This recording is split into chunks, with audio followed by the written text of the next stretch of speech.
Okay, hello and welcome to our weekly Wednesday night live stream.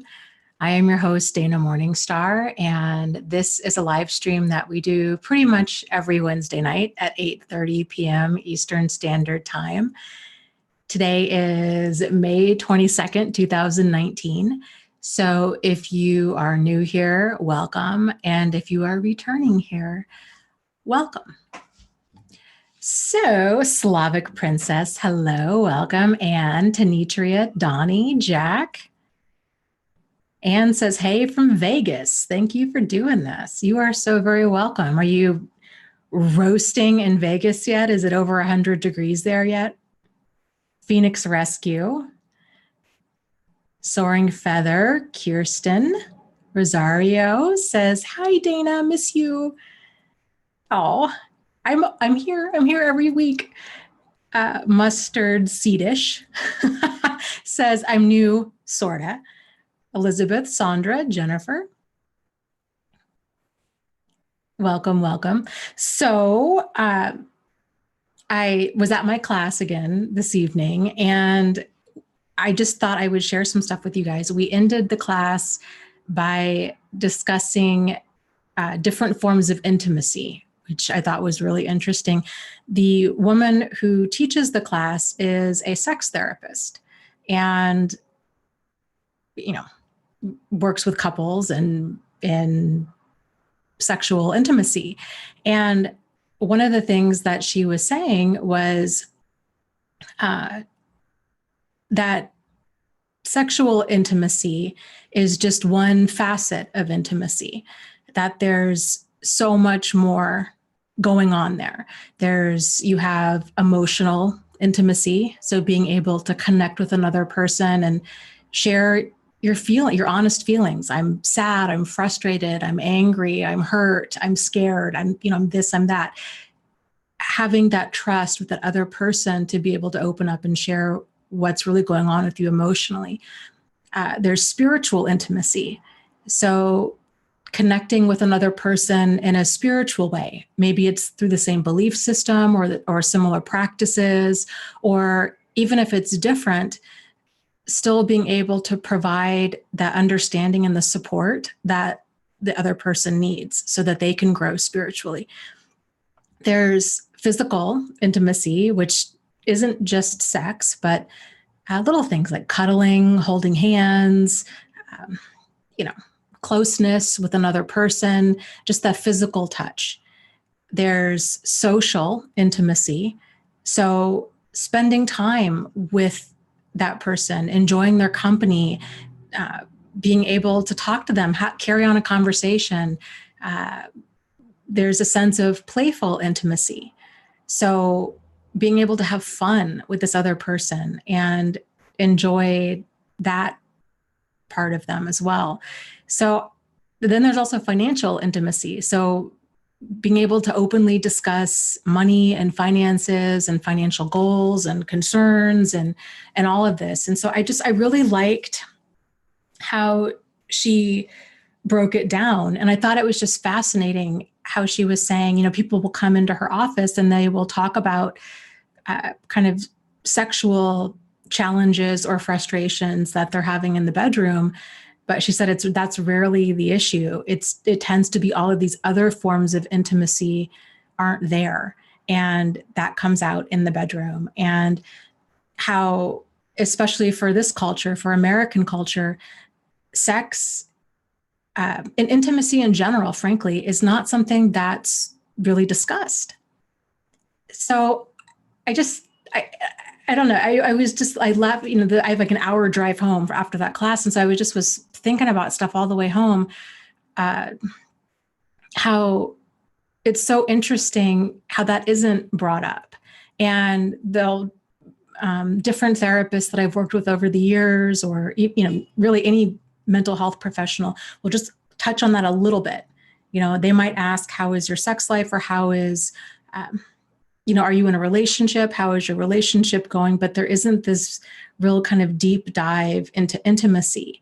And I think this is something that a lot of people who are either in an abusive relationship or in an unfulfilling relationship struggle with, because especially those, I think, who are in an unfulfilling relationship, because they might be telling themselves, oh, well, you know what, this person is, oh, my relationship's great, they're really good to me. But really, there's not chemistry there, or there's not certain forms of intimacy there. So I just thought that was interesting. I'll kind of along the same thinking was this kind of off topic, but just bear with me. It's about how certain important things are not discussed in American culture. I've had ongoing sciatic issues, like sciatic nerve issues, forever, for 20 years. And I've had my back issues act up periodically to the point where I am in debilitating pain and I can't move. And thankfully it's few and far between. But it was so interesting. So way back when my back started acting up, I would go seek out, I had to do physical therapy, and I had, muscle relaxers and all kinds of stuff. And then I began doing deep tissue massage. And every massage therapist that I went to, it felt okay, but it wasn't doing what it needed to do. And it wasn't until I went to this, I was on vacation, and I had to go to a massage school because my back went into spasm. And it was one of the instructors who ended up giving me a massage because the student had called in sick. Anyways, and so she starts doing all of this kind of education with me with massage and different stretches that I need to start doing.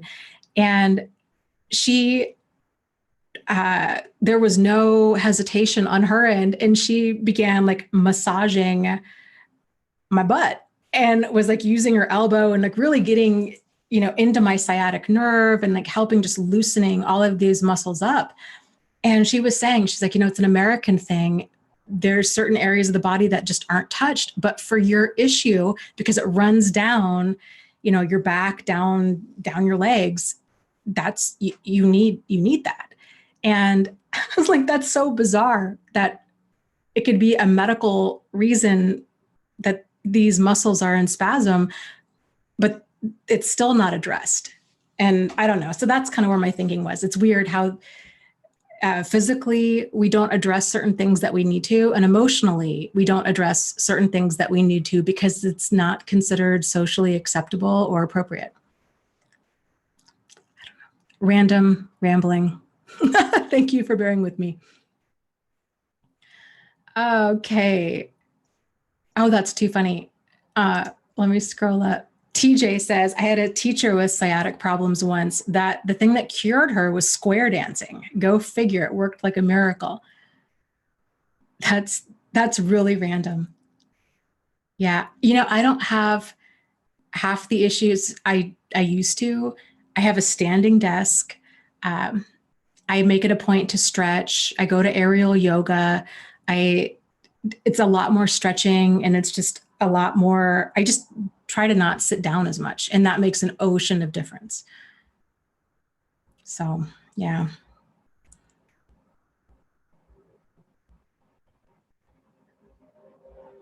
Let's see, purple belt.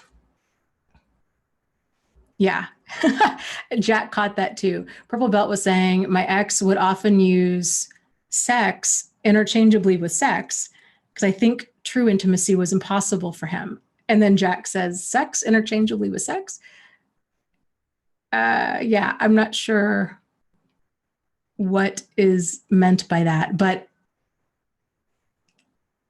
I think the point of that is when a person's not emotionally available to be able to be open and express themselves, and they have walls up for whatever reason, there's just not that level of comfort there with that other person, then the only level of kind of quote unquote intimacy they know is sex.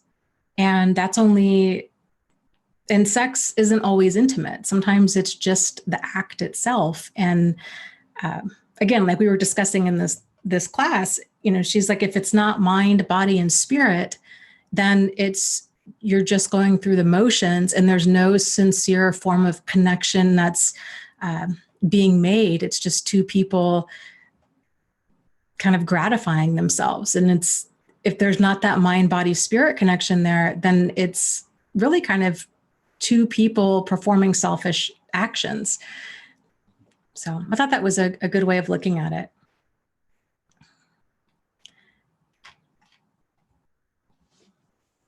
And I also liked the idea of different forms of intimacy as kind of looking at, well, I think looking at a relationship, but also like looking at different friendships, different dynamics that you might have with other people, of all of the different ways to connect with them. I forget what, I forgot to take off my shoes. I'm taking off my shoes real quick. What book club book we read that had to do with emotional intimacy? Was it a Pia Melody book? I don't think so. I think it was recent. Where they were talking about, that emotional intelligence, empathy, and what was it? Emotional connection, maybe? That doesn't sound right. Emotional intimacy, empathy, and maybe it was just emotional intimacy is what I'm thinking of.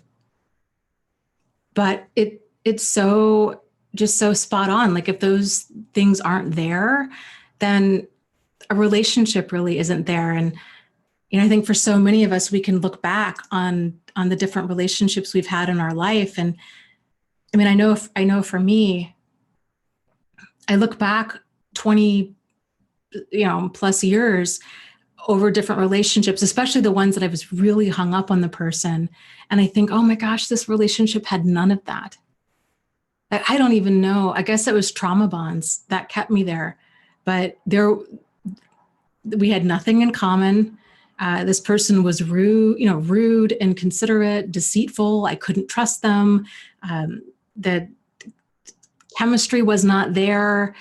It was, I guess it was just kind of that stereotypical codependent relationship where what was in it for me was I needed to feel loved. Even though there was no love that was being given, it was just crumbs. It's just so sad. It's just so far away from anything even remotely fulfilling.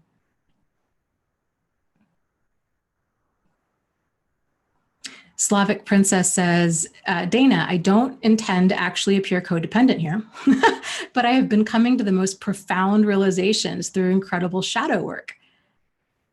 I don't think that sounds codependent at all. I am all for shadow work. I think that is such fascinating stuff. So if you want to share any of your realizations, I think we would all be interested in hearing them.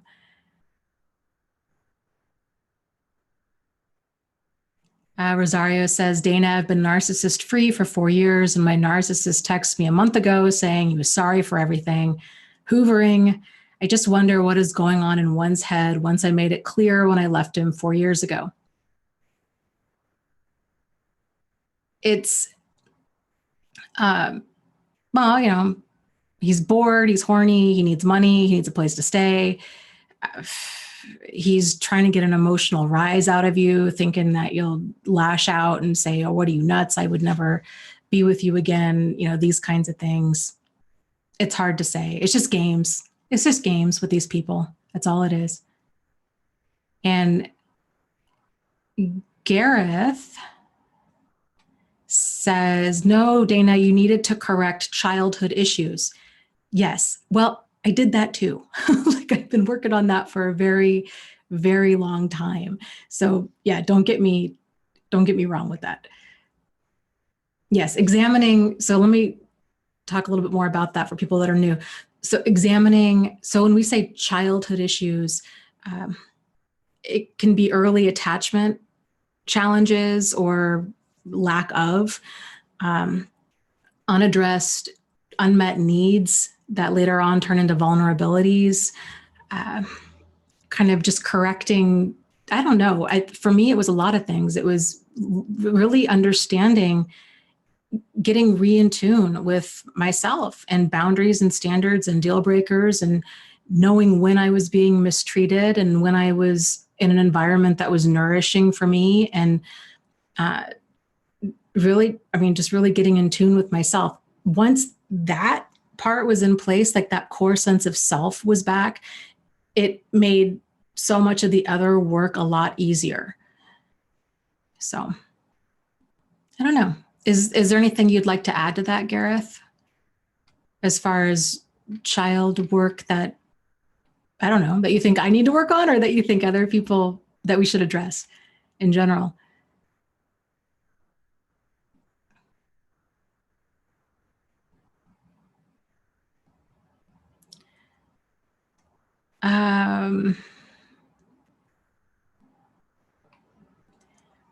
Let's see, somebody had asked.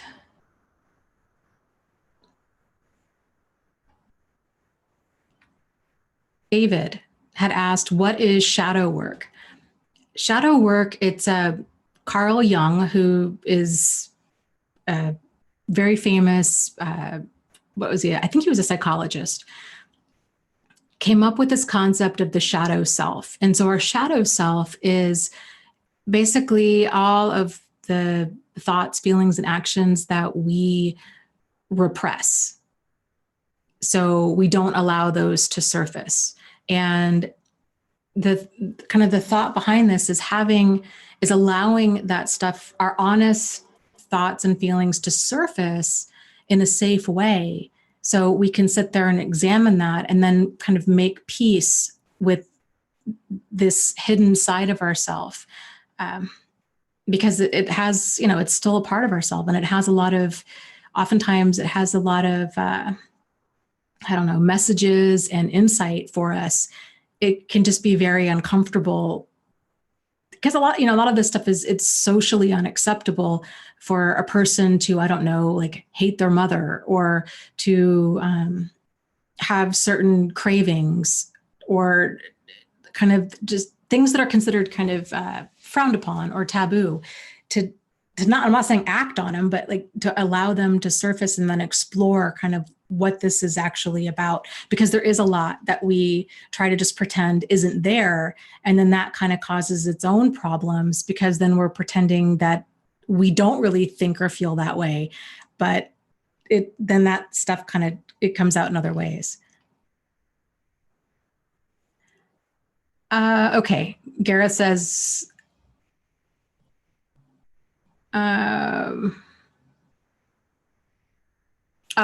he says, I just meant in the relationship that I was talking about, that I was trying to correct childhood problems. Kind of. I don't know why when that's phrased like that it just does not resonate with me very well. I think you're right. I guess the way that I understand it or would phrase it is, because a lot of, I guess, like a lot of kind of thought about these dysfunctional relationships is that we're either recreating some sort of toxic pattern in childhood. We're recreating that as an adult. So let's say your father was an alcoholic, and then later on in life, you find out that, oh my gosh, you're now married to an alcoholic. So one form of psychology would say, oh, okay, you're recreating this pattern in order to kind of heal this wound from childhood, because your father is an alcoholic, now your spouse is an alcoholic. I guess I kind of look at it as sometimes it's not so cut and dry like that. I think there's oftentimes, it's tricky to say, like there's a lot more I think that's going on there. So for example, with, even with alcoholism, let's say if a person had a parent who they drank a 12-pack every single night.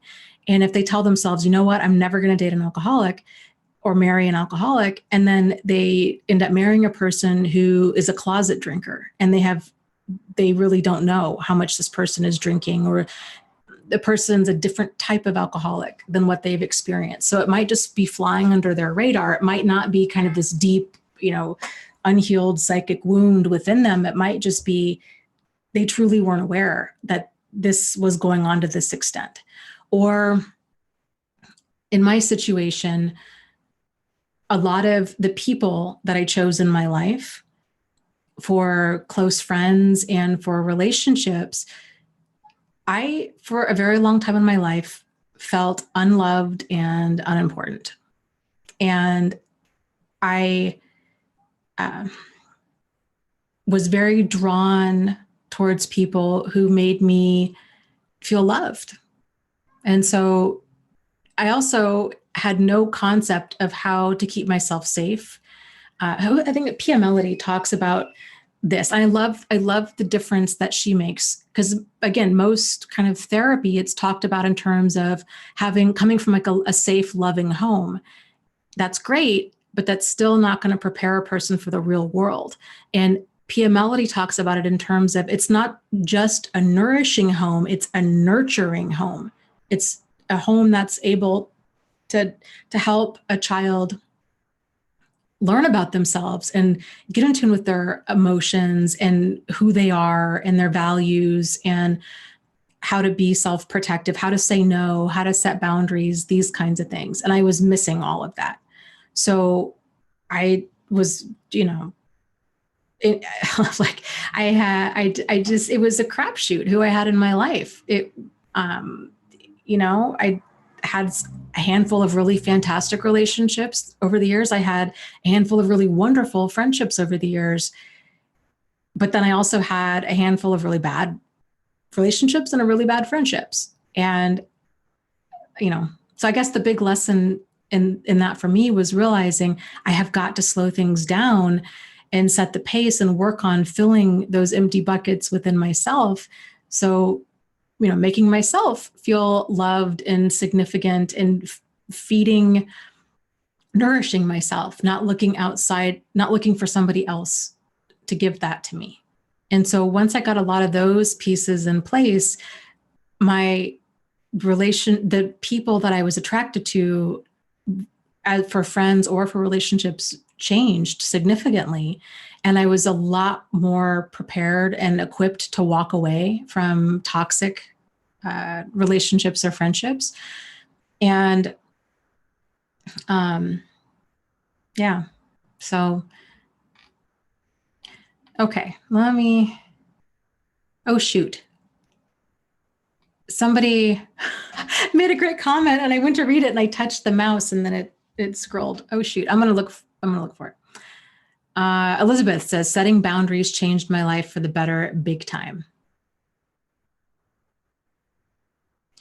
Edoc says, is it usual for a female narcissist to humiliate her partner by saying he isn't satisfying her in bed? It definitely can be, just depends on the way that they go about kind of demeaning or diminishing another person. This kind of stuff, well, I think any issue we have with another person, but I think especially sexually, and I think especially with men, because women, again, in American culture, there's all of this pressure for men to make sex a gratifying experience. So women, we're not taught about our bodies. We're not taught about, sex and just men. We're not taught about men or men's bodies or any of this. So a lot of women do tend to kind of place, their enjoyment with sex on the guy. Like, okay, either you're good in bed or you're not. They don't take any ownership over that. And that's a problem. But telling, I think if there's sexual issues, telling for men or women, I think it's really important to kind of tread lightly, because it's, that can be profoundly hurtful, and it can give a person a complex that stays with them for decades afterwards. So Even if a person is dissatisfied or they have issues, I think it's important to just bring that up tactfully in a very loving, supportive, safe way. And it's, yeah, but I mean, I think, a healthy relationship, there shouldn't be any type of demeaning, diminishing, discounting, devaluing kind of stuff going on. But unfortunately, it is very common with narcissists.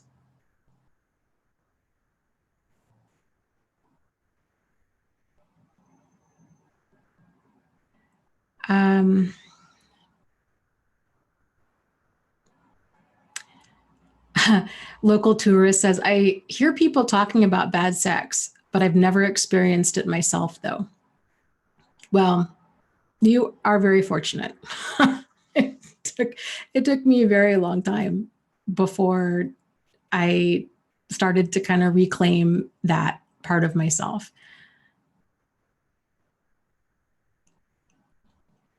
I just didn't know. I don't think a lot of women know how to have these conversations with their partner or how to kind of reclaim that. We had started this conversation I don't know, maybe a month or so ago, about rediscovering and reclaiming sexuality after abuse, because it's very common. I don't know, I would imagine men go through something similar, but I know it's very common for women when they're so profoundly hurt that they just isolate and they have no interest in sex or in dating.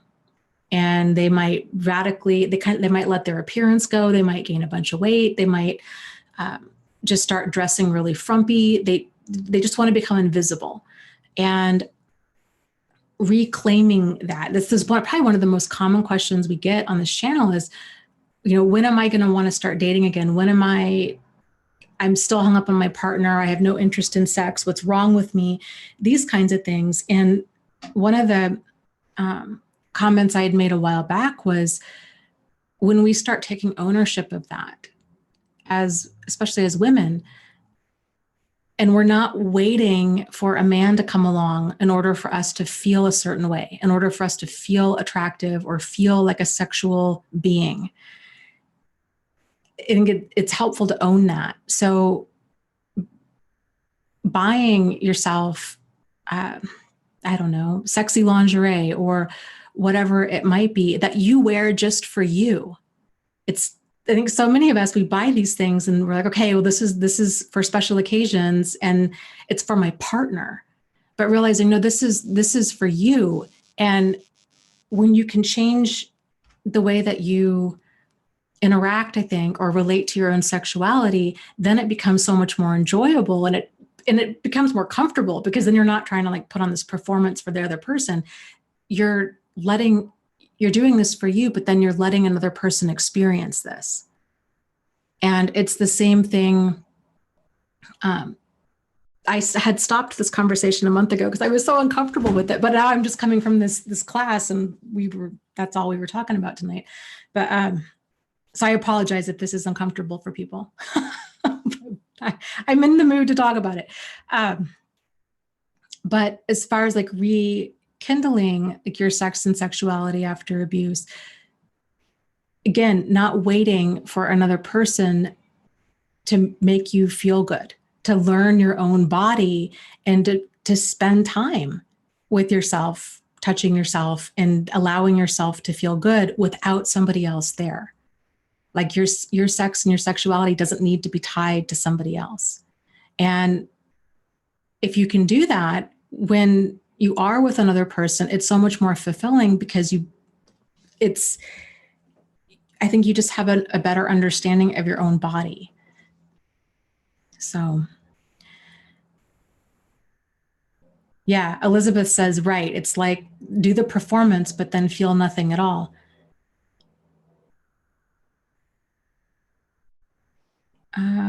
Let's see here.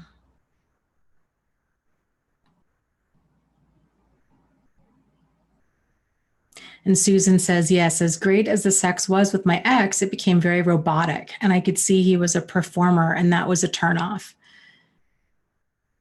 Yes, I have had that as well, where Yeah, that was, yeah, that's icky. When my experience with that was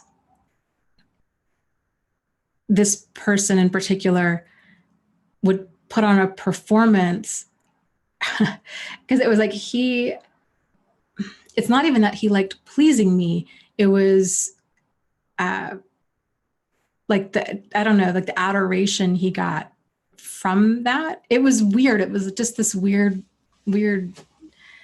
It was not about me at all. It was like he just liked hearing how great he was. So once I realized that I was completely turned off and done.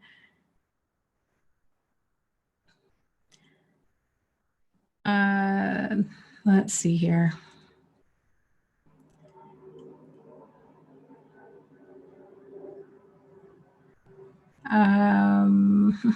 Tim, I'm not sure if I missed part of that conversation. He was saying, I will continue with the cold water. But since I have problems with depression, but I'm pretty okay at the moment. I'm not sure what that's about. The cold water, cold showers.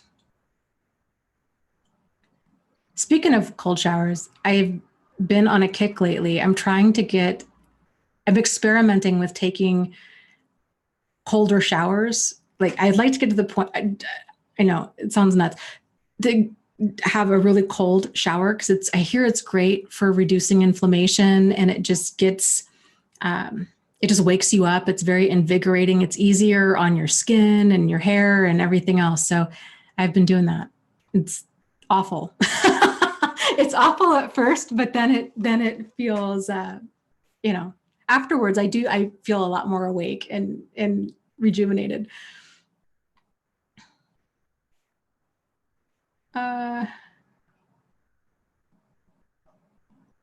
Jennifer says, do you think the reason I feel like I have a split personality and identity issues is because of my shadow self? My therapist thinks I have identity issues due to my Stockholm syndrome I had from my dad. Well, it could be multiple things. It's very common for a person who goes through abuse, especially at a young age, to struggle with forming like a cohesive identity, and to kind of compartmentalize different parts of themselves. And that's a big part of healing from narcissistic abuse, whether it's as a child or later as an adult. It kind of is like a bomb goes off inside of us. And then healing involves kind of collecting all those pieces and then ideally putting them back together in a new and empowering way. But it can be a lot to sort through, especially when there's been, especially if it goes all the way back to childhood and any messages, the manipulations, all of these kinds of things, because they've been going on for a long time. But the challenge with identity issues is very, very, very common. It's worth exploring shadow self stuff. I mean, I think all of this stuff is really interconnected. It's just kind of maybe different ways of looking at the self, I guess you could say.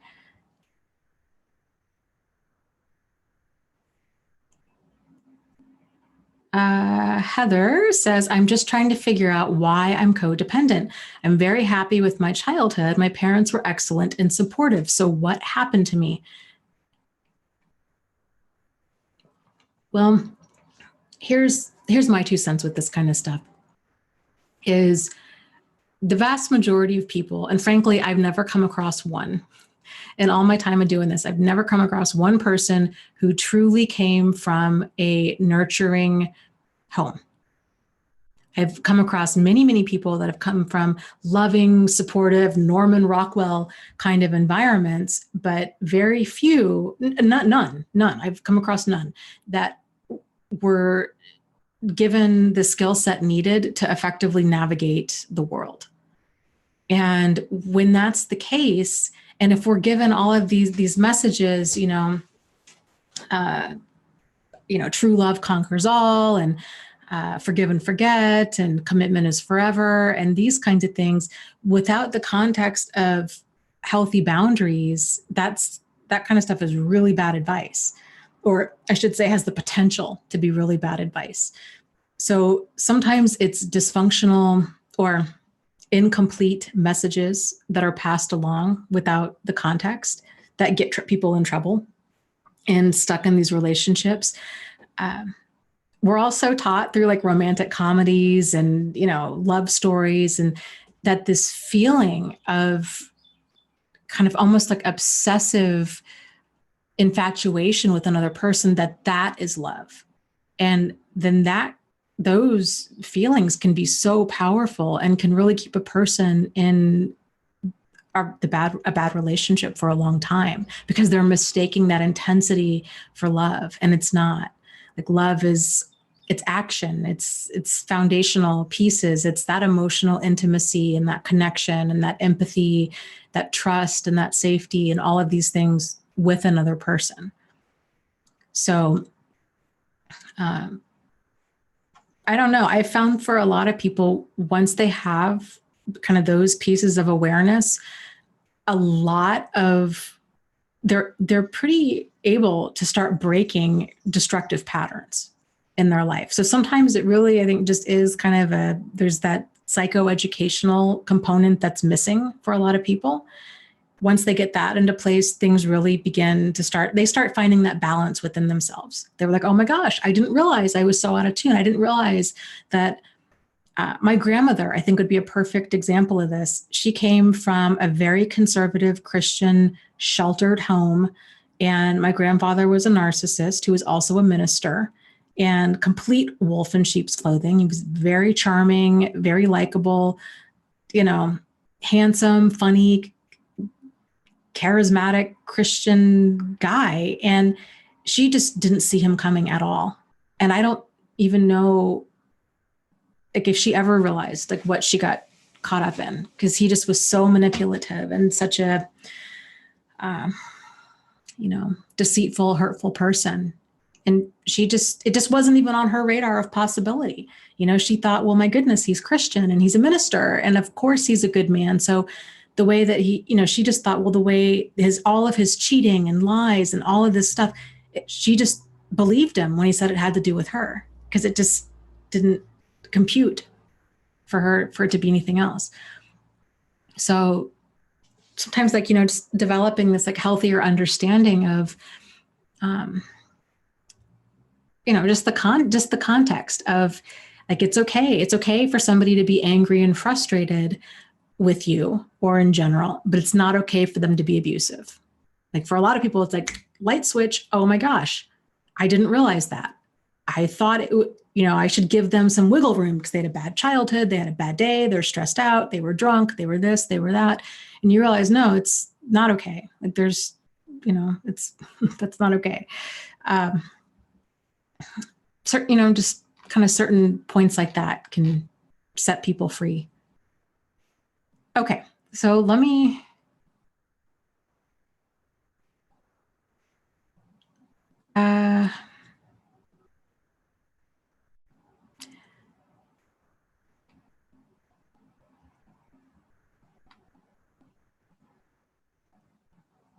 people are asking me about another YouTuber, and I touched on this last time, and I left the live stream feeling uncomfortable, I think, about a lot of things I had said. And I think in short, here's what I'm going to say about some other YouTubers out there is anybody can claim to be anything on the internet. A lot of them do. A lot of them are pathological liars. If you kind of even do a little bit of digging, you'll come across some stuff they're just full of it because it creates a good story. But with that said, at the end of the day, I think it's important for you to hold on to what helps and let the rest go. And don't let my opinions about other people impact your healing or your search, I guess, for answers. So Okay, let's see. Let me scroll.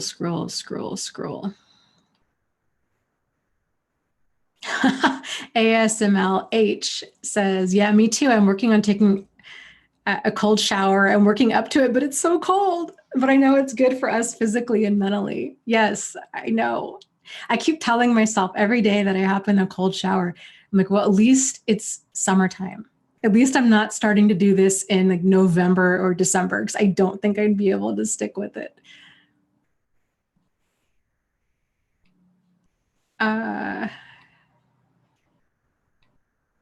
Let's see here. Oh, that's interesting. Jack says, submerging your head in cold water apparently gets your brain focused and emotionally reset. Apparently, it's an evolutionary adoption or adaptation. Interesting. I guess I could see that because it completely changes your emotional state. It knocks you off guard. So I could see how that could be kind of like a system reset. Yeah. Jennifer says, yeah, hot showers are amazing, but terrible for your skin and hair. Yeah, I did not realize that that was the case until recently. And yes, I have noticed a huge difference with both my skin and my hair from just taking cool to cold showers. Huge difference. Susan says, Dana, I think that's one of the huge issues when it comes to after abuse, the addiction to the sexual performance. They know what they are doing and they condition your mind to needing that performance.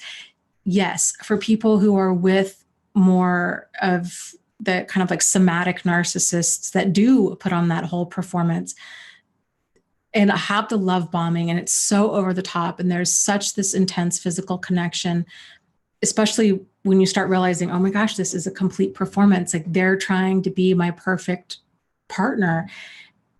If a person doesn't realize that that's what's going on, and even if they do, but especially when they don't, moving forward, every other relationship can feel flat. Because it's like, oh man, what did I do wrong? Because my ex was so amazing. We had this amazing chemistry. They were, just the chemistry was off the charts, when really it was all them acting the part of the perfect partner. And a real person can't compete with that, because a real person's going to be their authentic self. And, so yeah, I agree with you. You can need that performance, but I think when you realize that that's what it is and how kind of empty, like there is no real connection there. It truly is just a performance. I don't know. For me, when I realized that, I was just disgusted. There was not, like I missed who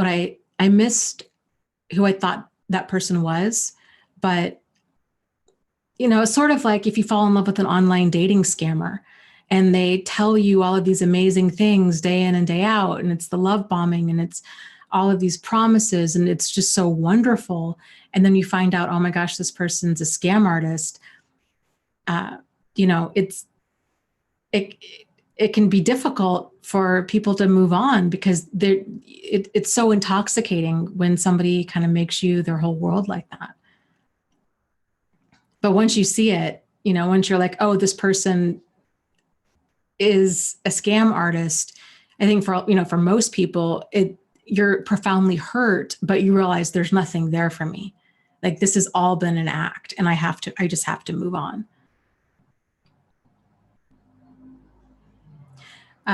Cassandra is saying, how do you know if a partner is a narcissist? What signs to look for?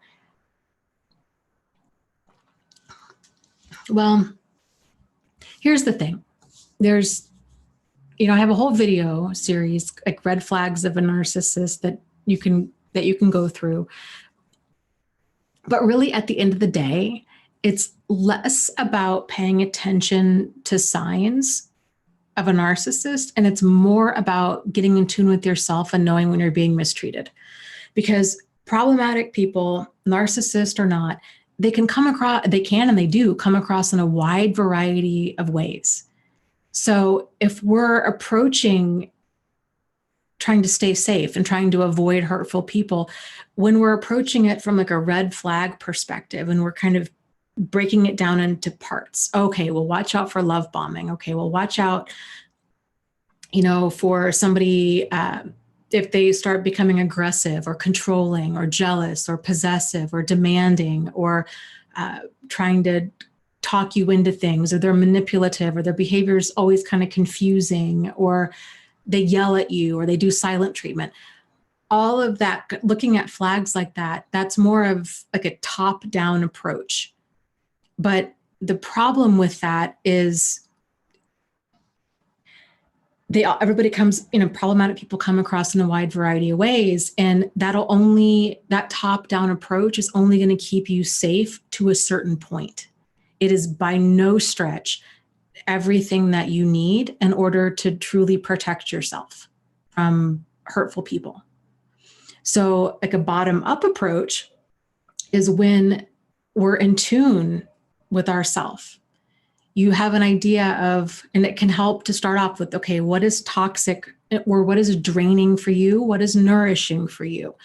What does it feel like when you're being mistreated? What does it feel like when you're being treated well? Like when you're around really supportive, nourishing people, how do you feel? Getting in tune with that, connecting your emotions to understanding that they're sending you messages about your environment. So if you're feeling uncomfortable about a person or a situation, this is a sign that there's some sort of there's an imbalance at play, and that that we need to do something in order to regain that balance. So, just boundaries, standards, deal breakers, getting in tune with your emotions, these kinds of things, releasing the need for concrete proof. This is a big one that people get stuck in. You think, oh, well, this person is so wonderful. They're so, attractive and charming and funny, but this doesn't sit right with me, that they're always hiding their phone, or squirrely. They have a bunch of squirrely behavior, and I'm just not okay with this. And, they periodically yell at me, or they give me silent treatment, or they're pushy, or they're doing this, that, and the other. But it's that feeling of, well, I don't want to break up with them because what if they're a great person and I just miss out on a great thing, And so then what happens is a person tends to stay in that relationship until they've had enough, until that person has truly proven them right, that they are dangerous and destructive, and then the person leaves. So that's a deal breaker thing. So I talked about before, for me, a game changer was, because before I was like, you know what? Okay, abuse, active addictions, and adultery are my deal breakers. I don't want that in my life. It's just not going to work. There's no judgment there. That's not what I'm looking for. It's not going to work. Down the road, I added attitude to that list. I don't want to date somebody that has a really rotten attitude, that's always negative and telling me why, just trying to, just rain on my parade about every single thing, or they're hypercritical or things like that. Like I don't want that. I don't need that. It's draining and not helpful. Then down the road, many years later, I realized I needed to tighten all of that up and make my new standard, I guess, that I don't do squirrely behavior. And that got rid of like a lot, but it needed to. But I struggled with, but what if this person's a really great person? And like, what if am I looking for perfection? I mean, does everybody have squirrely behavior? Like, I don't know. And all of this, and no. After getting rid of a few people with squirrely behavior, you just realize there's no point, because if you're making so I guess my new standard is that my my safety and my sanity are my priority. And everything else follows that. And it can be difficult sometimes to implement that. But I make peace in my life a priority. There is my book. If you're new to all of this, my first book, it's called Start Here. You can find, I meant to tell you, I got my book, the author proof in the mail. I'll have to show you guys here in a second. My first book is called Start Here. You can find it on Amazon, I think pretty much anywhere on the internet. My name is Dana Morningstar. That book covers the basics of problematic behavior, of just a real kind of introductory view of inner child, like what that stuff means, boundaries, frequently asked questions that people tend to have, all of that. That is covered in that book. Let me show you. It's my latest book. Okay, so this is my latest book. Ta-da! It's called The Narcissist Playbook, and it has a super long subtitle. Sorry about that. It's called How to Identify, Disarm, and Protect Yourself from Narcissists, Sociopaths, Psychopaths, and Other Types of Manipulative and Abusive People. This book is all about manipulation, what it is, what it isn't, signs that you are being manipulated. It goes through the stages of change. How can you tell if a manipulator's actually changed? Points to consider before couples counseling, if you're even thinking about that. Let me see what else. Understanding your emotions. The progression of a manipulation, the psychological progression of the target. Understanding trauma bonds, different levels of manipulative behavior. And, some of the stuff we talk about pretty regularly on here, but there's a whole section on examining your self-esteem and frequently exploited personality traits, boundary standards and deal breakers. And I'm not sure if I put it in this book or not. I think I did. I'm going to have to look. I did. Okay, I did. Because somebody had asked. I wasn't going to, but then somebody had mentioned that I should. We talk in here a lot about different rabbit holes of understanding that people go down. And there's, how many did I just added to this. I'm working on another book. Okay, so I have 4 rabbit holes in here. And I think I've figured out 5 now. So I talk about these different rabbit holes that people go down with their healing and understanding. And I feel like this kind of helps give kind of a roadmap for like what to expect with healing and understanding, because anywhere along the way, it's easy for a person to start doubting themselves and for other people to unintentionally or even intentionally instill doubt. So yeah, I just highly recommend it. I know I'm biased, but like I'm very proud of this book. It was, it took a lot. It took a lot to get this one done. The audiobook version of it is going to be out in about 2 weeks. So if you're interested in that, look for that then. Actually 3 weeks, because Audible takes forever to approve it. They take like 7 to 10 business days. Okay. So with that said, let me scroll up here. Thanks, Kim. Kim says, congrats, Dana.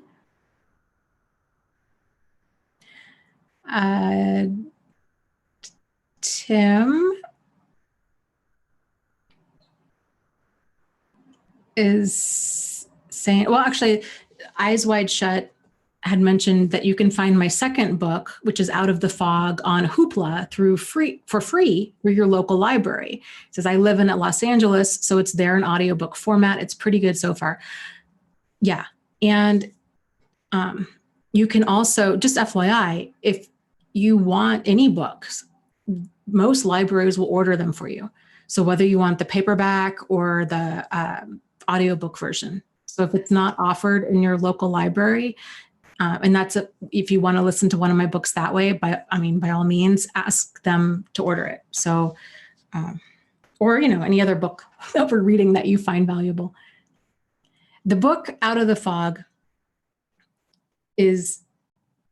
so the first book, Start Here, is all about, like I said, frequently asked questions, common terms and definitions. It truly is the book that I wished I'd had. And it's the book that I like to give to people who are new to this, who are so complete. I get it. Like, you're like Alice in Wonderland, that you don't know which end is up. That's a good book to say, you know what, literally start here, read this. The second book I wrote, it's called Out of the Fog. And that one compares and contrasts the problematic behavior that's addressed in the first book with the healthier alternative to it. So it's the difference between, so like, for example, the first book talks about trauma bonds, for example. It talks there's like 50 different topics in both books. So let's say the first one talks about trauma bonds. The second book compares and contrasts the difference between trauma bonds and healthy bonds. The difference between commitment and codependency, the difference between love and love bombing, the difference between a friend versus a person who's just being friendly, the difference between a parent versus a predator. A lot of these concepts are very confused with a lot of people. And, any one of them, if a person has a kind of a limited understanding of them, it can get them right back into harm's way. That's a good question. Life After Narcissist asks, how would you define squirrely behavior? I would say anything that doesn't sit right with you. Anything where you find yourself making this face. What? That's weird. And if you bring it up, if you try going about open, honest, sincere, solutions-oriented communication, and for some reason that only adds more confusion to the mix, that's a problem. Because if sincere, open, honest, sincere, solutions-oriented communication, that should always bring about clarity. So if it's not in a brief conversation, right? If things are just getting more murky, then they're intentionally withholding the truth is really what it is. It's just a manipulation. So for example, a normal person with, good intentions, they're not gonna be doing that kind of squirrely stuff. And if their partner says, hey, like, what's going on? Why are you spending, 4 hours in the bathroom a day? Or why are you hiding your phone? They're not going to be lying about that. They're not going to be denying that they're doing it. There's not going to be any of that. Sunflower says, I think I spent close to 10 years making that face. Yeah. Yeah, that's the thing. That's the cool thing, I guess, about all of this is, deep down inside, this isn't about really learning new skills. It's about kind of unwinding all of the denial and dysfunctional skills that are been piled on top of our inner knowledge. Your inner wisdom, like your inner wisdom knows when something's off. And if you address it with somebody and you just keep getting more craziness, that's not normal. Okay, Life After Narcissist. Yeah, okay, that makes perfect sense.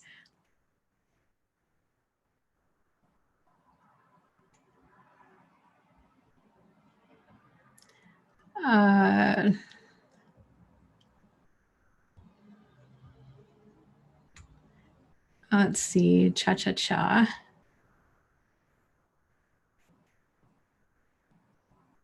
And Susan had made the comment about codependency is something that you learn without knowing. You become conditioned and so become addicted. Yeah, it's a very unhealthy, imbalanced way of relating to other people. And I really love the way that Pia Melody describes it, because she says, untreated, the late stages of untreated codependency leads to death. And I could not agree with her any more than that. She's so spot on. If a person cannot tell when they're being mistreated and they continually gloss over signs of danger and they are feeling unable to distance themselves from a dangerous or destructive person, that's how that stuff ends up. Either they're killed by their quote unquote significant other, or they basically lose that they either commit suicide or they lose themselves in drugs and alcohol. It just does not end well. And so this is the whole, a big part of healing is realizing that you matter and making yourself a priority, a top priority in your own life, and being able to discern what is, what is safe from what is dangerous, what is, what is draining from what is nourishing, these things, and being able to respond accordingly instead of thinking that you must be wrong and that everybody else must be right. So if this other person who's dangerous and destructive, they're telling you it's your fault, you're to blame, you made me do this, and you're in a room full of other people that are also blaming you, that you're grounded enough in yourself to realize that kind of what you have control over and what you don't have control over, and realize that this person might be frustrated or upset with you, but that doesn't make them being abusive or intimidating or violent or what have you okay. Like that stuff's just not okay, period.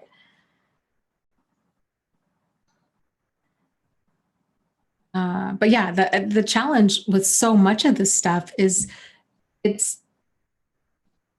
how, I think the vast majority of us, it's how we've been this way our whole life. And it's very difficult for us to see outside of that when we've always been this way. Sort of like if you think of it in terms of,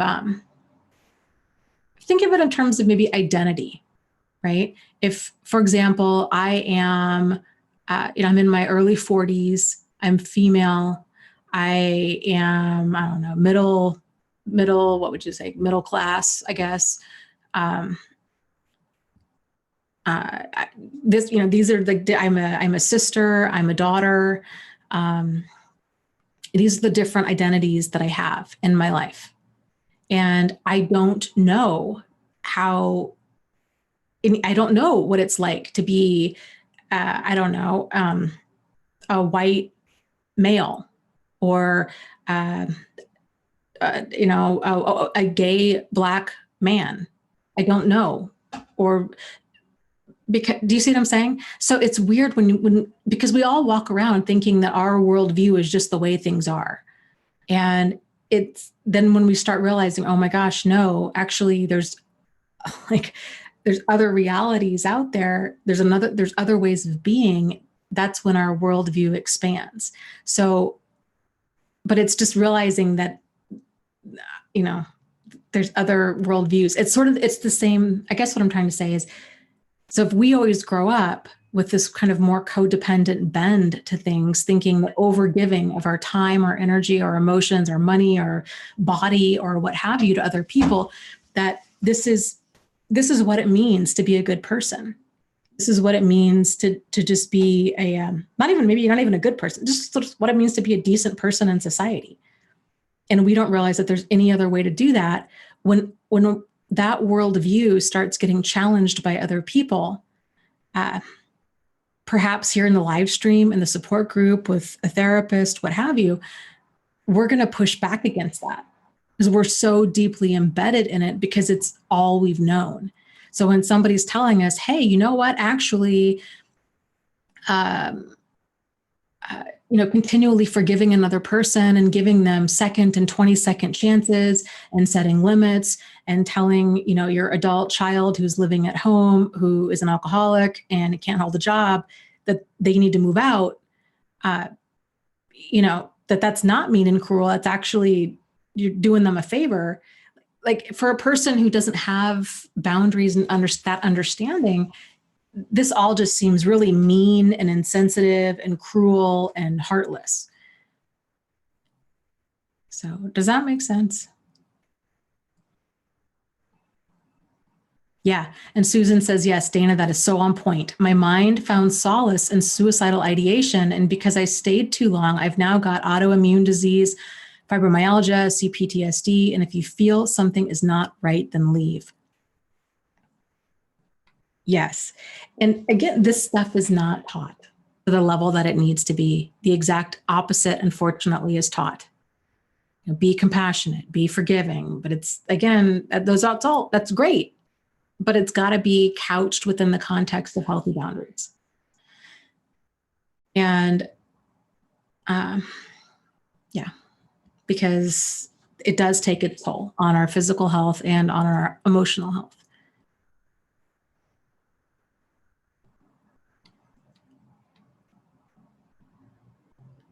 Okay, let's see here.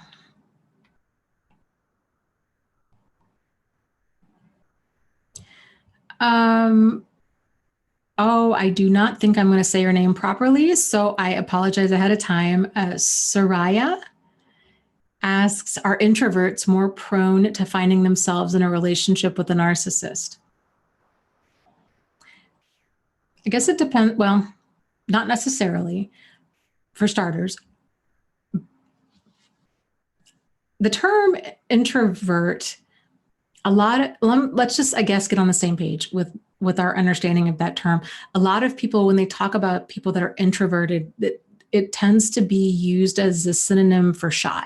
Like, oh, this person, they're introverted, they're shy. That's not necessarily the case. Being introverted or extroverted has more to do with how you kind of recharge. So introverts they need a lot of downtime. They need a lot of time alone to just kind of, just recharge. Maybe they watch TV, maybe they're on the computer, I don't know. They just need to be alone. Whereas extroverts tend to really get their energy from being in crowds. They love going out, concerts, parties, the bar, whatever, like these kinds of things. That's really energizing for them. Whereas for an introvert, it's absolutely draining. So, but if we're talking about introverts in terms of, I think, kind of more of the, I guess, widely understood understanding of shyness, people that are more reserved, I'm just going to run with it in that direction, okay? And you set me straight if you're thinking of something else. Generally, I think people tend to kind of be attracted to another person for a wide variety of reasons. And one of them tends to be not only similar interests, but that if this person's kind of a good complement, if it balances their personality in some way. You see this a lot with couples, right? You've got one who's real talkative and one not so much. One who might be, I don't know, really good with money. The other one, not so much. The one who, I don't know, is really great with kids. The other one who's really career oriented. They just find that balance. I think it's kind of difficult when you've got people that are too similar, because that can provide its own set of challenges. So I think for narcissists, it tends, and again, it depends on what kind of narcissist you're talking about. But if you're talking about the kind of real grandiose, over the top, it's all about them kind of a thing, yeah, they tend to find partners who are more in the background. And in all fairness, for those of us that have played that part, we tend to be comfortable doing that. This is where the magic starts to happen, is when we can shift our focus from kind of trying to figure out like, well, why do narcissists do this, to what benefit was it for us? And again, all of this is not blaming anybody. I mean, I've been there, done that, This stuff is subconscious. It flies under the radar.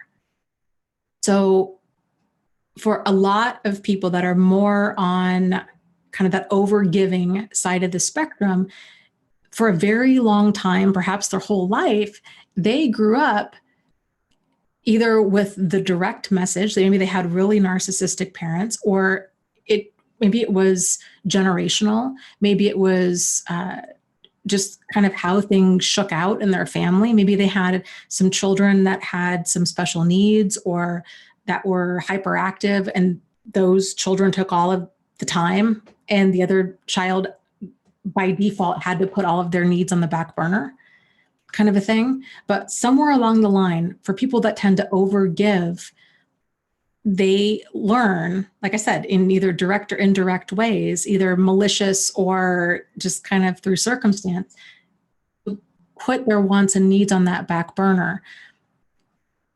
For a lot of us, that then becomes comfortable. That's just kind of how we go about relating to other people. We don't even realize this. And then you down the road, you kind of realize, oh my gosh, when your eyes start opening to all of this, oh my goodness, there's been this imbalance in quite a few significant, if not all, significant relationships. Actually, I would say all, because those maladaptive, that imbalance is there because we don't know how to be in balance. So it's always going to be in an imbalance until we can learn what that means to find that balance. So that's the thing. So if we're comfortable playing kind of the role of personal assistant or helpmate to another person, to an overtaker, so they're overtaking, we're overgiving, and we're continuing to find, quote unquote, find people like this in our life, oftentimes it's because we're comfortable in that role. If we were to find somebody who was completely wonderful and attentive and loving and made our needs and wants a top priority, odds are we think that it would feel amazing, but odds are it would feel very uncomfortable if we haven't learned how to address this balance. Because for so many of us, it's this feeling of kind of like, this is my social currency. So if I want to have a relationship with you, then here's what I have to offer. Continual forgiving, my niceness, ingratiating behavior, people-pleasing kind of behavior, putting your wants and needs ahead of my own. And if we think that that's our strong suit, that's our social currency, that's what we're bringing to the table, we're continually selling ourselves short, especially if we're bringing those skills to the table. Well, in general, but if we're bringing those skills to the table with somebody that's an extreme overgiver, you give and you give and you give and you give and you give, and they take and they take and they take, and then you're just sucked dry. You're just a husk of a person by the end of it all. And then wondering what went wrong. Here's a sign to tell if this is something that you do. Ask yourself, when you're being nice, when you're, doing nice things for other people, if they were to never return the favor, how would you feel? Because what I see a lot of times is people in the support group, and I was there once too, I get it. It's this feeling of, I should have earned their love. I gave and I gave and I gave and I gave. I gave this person more than I could comfortably give.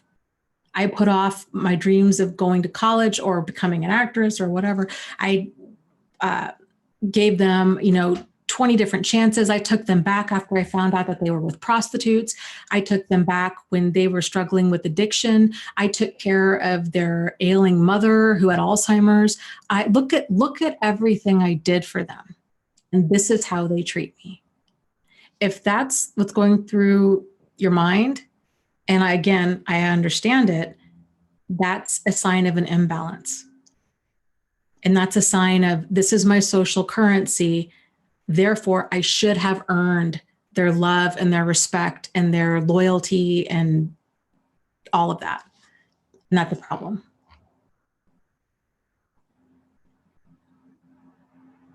Okay, I'm sorry. I'm rambling. Okay, there's questions here. Heather, Jack says, basically Heather's got a question. Okay, Heather, I'm coming for you. Let me Let me scroll.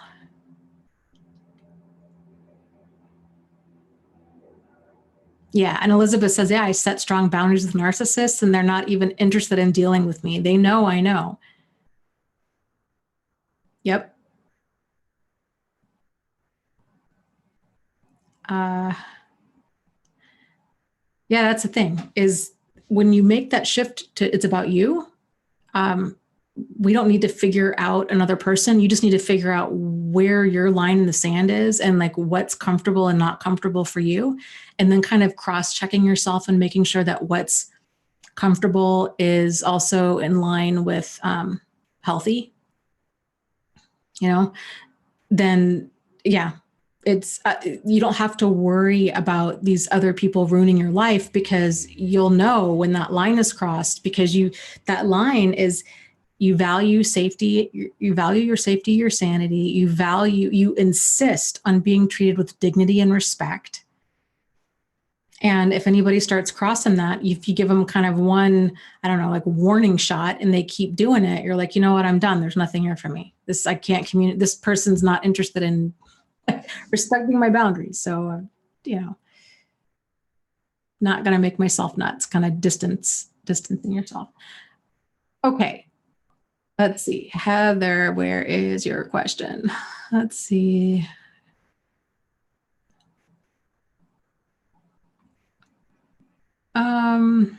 Oh, okay, here it is. Jack says, Dana, Heather says, I'm curious to know what your opinion is. Can a person just be born as a codependent person, or does it have to be a side effect of an experience in one's life? Well, it's, I think, generally thought of as kind of both nature and nurture. So the book, where is it? Hold on. The book that we're reading for book club this month, I want to say, is it next Thursday? I think it's next Thursday. Let's say Wednesday. Yeah, next Thursday. Book club. Complex PTSD from Surviving to Thriving by Pete Walker. Absolutely fantastic book. He goes into tremendous depth about different personalities that can develop based upon kind of default defenses, I guess. So let me make sense of that.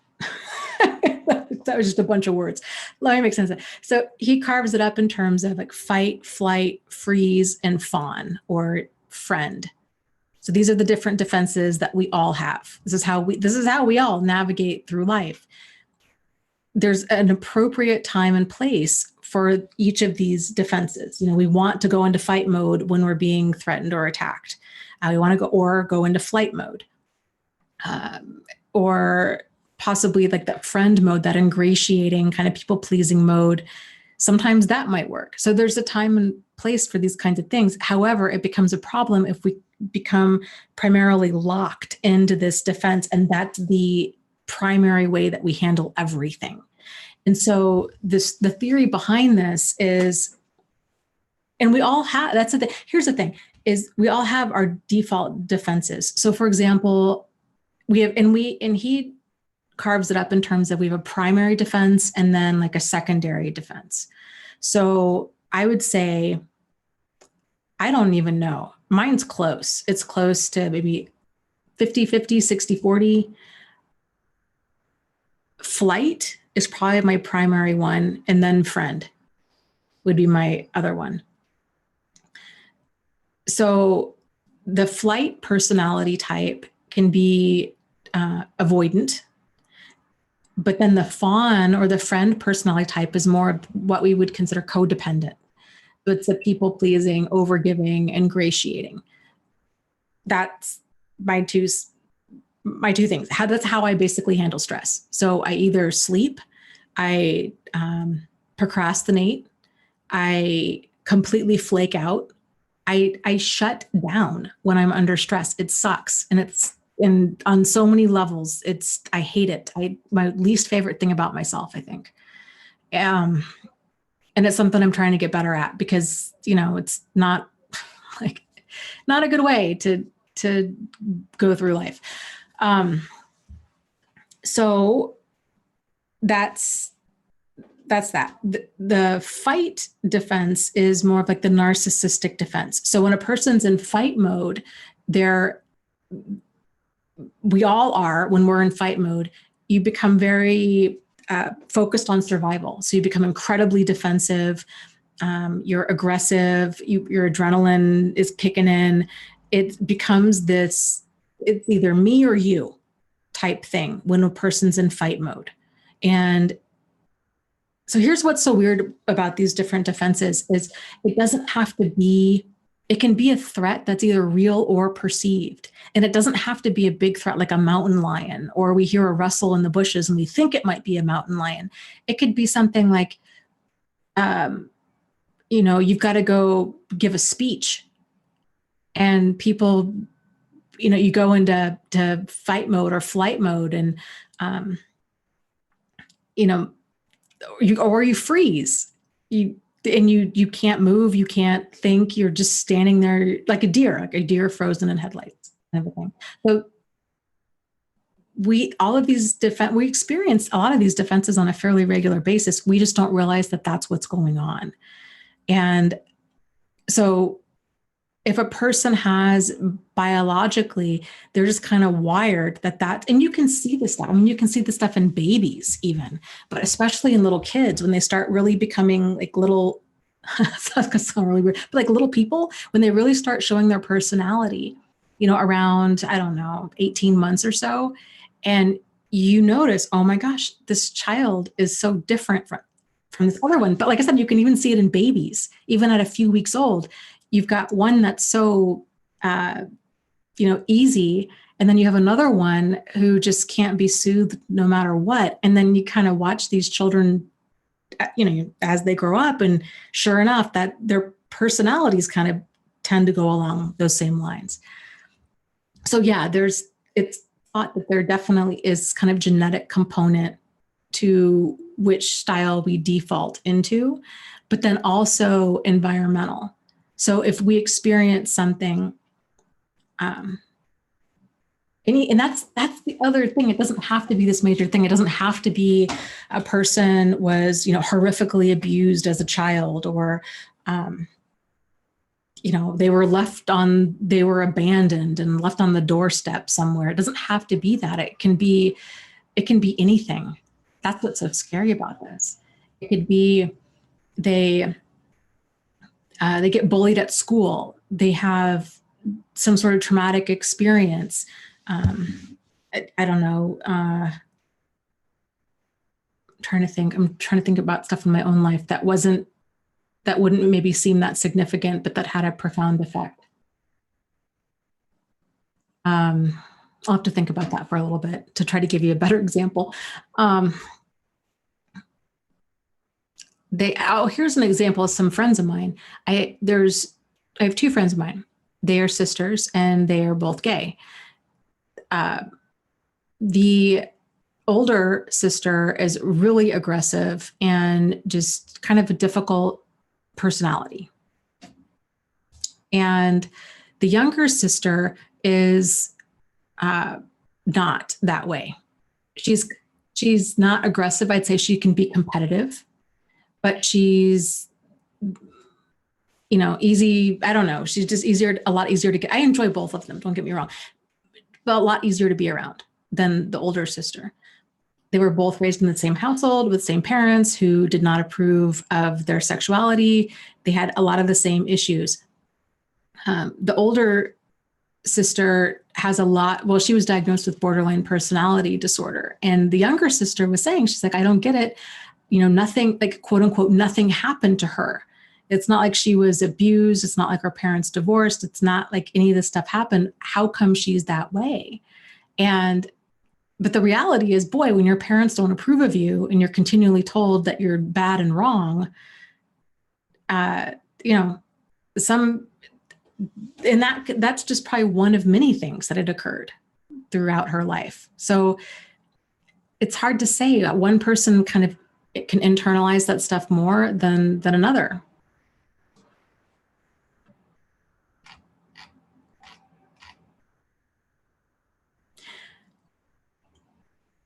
Where the power comes from is when we start to become aware of this, that, oh my gosh, there was a gal in the support group, this was years ago, who had made the really profound statement after, I think it was after reading this book. We read it like 4 years ago or so. She made the comment, she's like, oh my God, my personality is not my personality.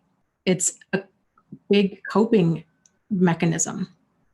It's a defense mechanism. Like, that was really profound, and that really rocked her sense of identity. And understandably so, because it's really wild when you're like, oh yeah, this is who I am. I feel like I'm a natural healer. I care about other people. This is how I get through life. I put my own wants and needs on the back burner. I put everybody else's needs first. There's all kinds of ways that we spin this imbalance to make it seem like a positive thing, never realizing it's a problem. And then your eyes start to open to this, and it can be horrifying. Let's see, Dora, what do you mean by that? She says, does the narcissist behavior ever break the chain? Can you explain?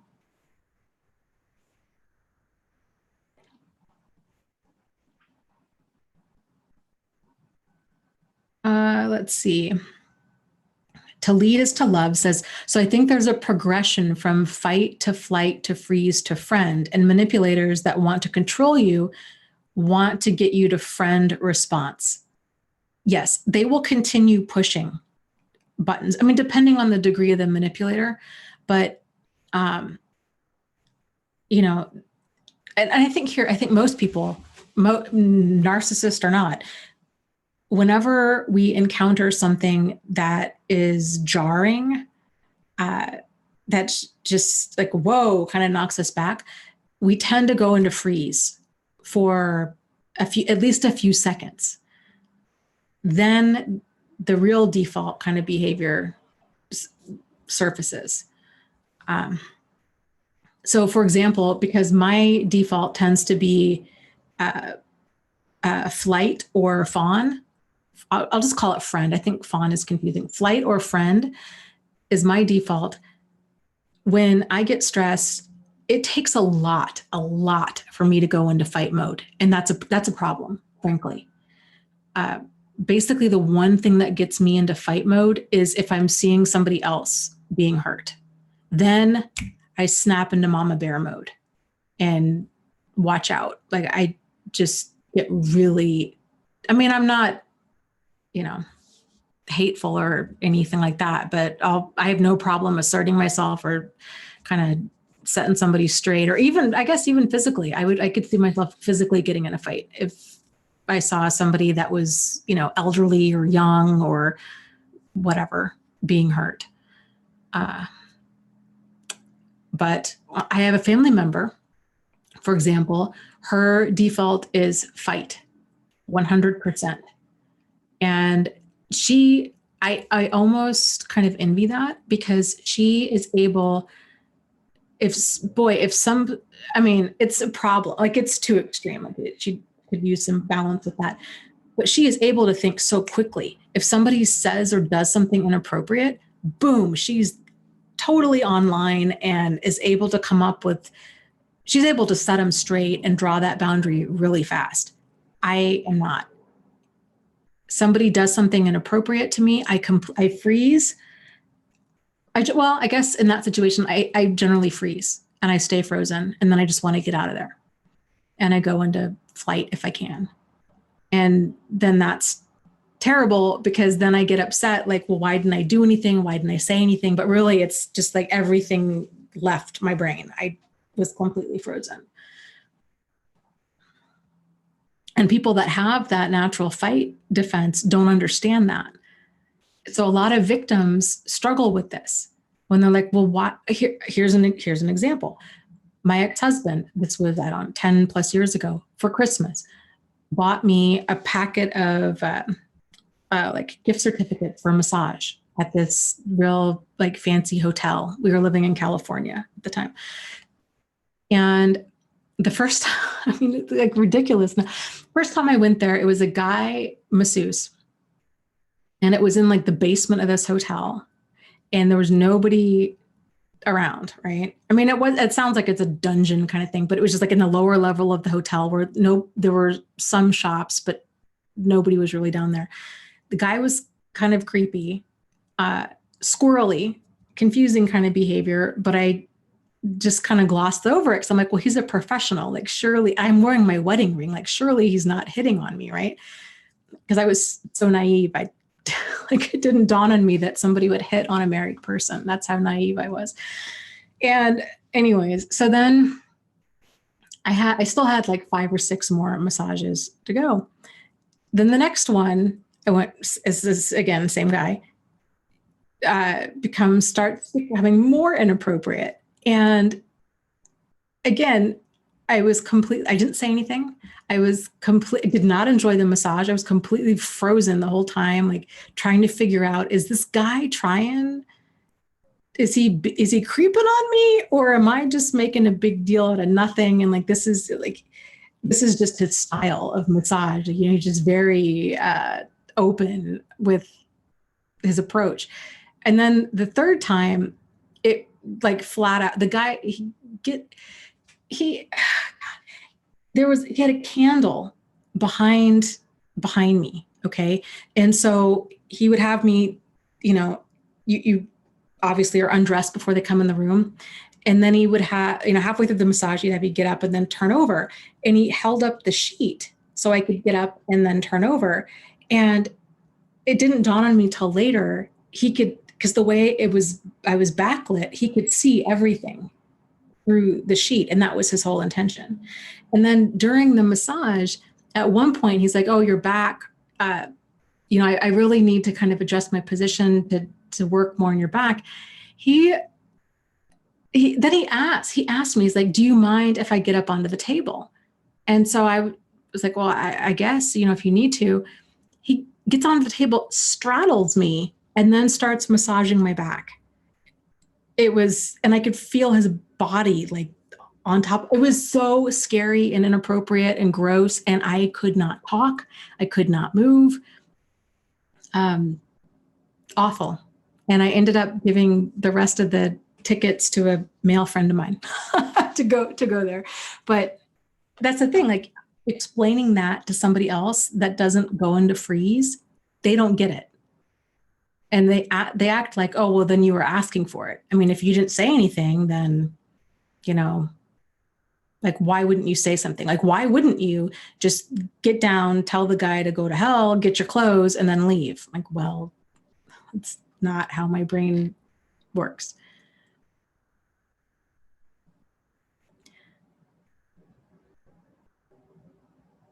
Elizabeth says, is it a problem if I go into fight response when people try to control me?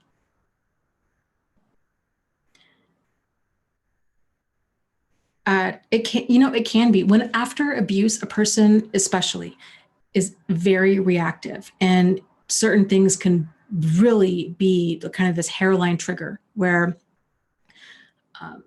if it reminds you of, I mean, there's certain things for me, sometimes even I think for a lot of people, going back and visiting family, right? If you really want to know where a lot of your triggers are, go spend some time with your family and notice when you're getting upset. That'll bring so much to this. That's kind of trial by fire, but like it'll bring a lot to the surface. Yeah, if somebody, and you might even have some sort of conscious awareness of that, of boy, you know what? This new coworker I have reminds me so much of my ex, or so much of that former boss, or so much of that pervy masseuse or whoever. And in anything that they say, especially if it's even close to being inappropriate or anything like that, it can just like really, really cross a line. So yeah. Um,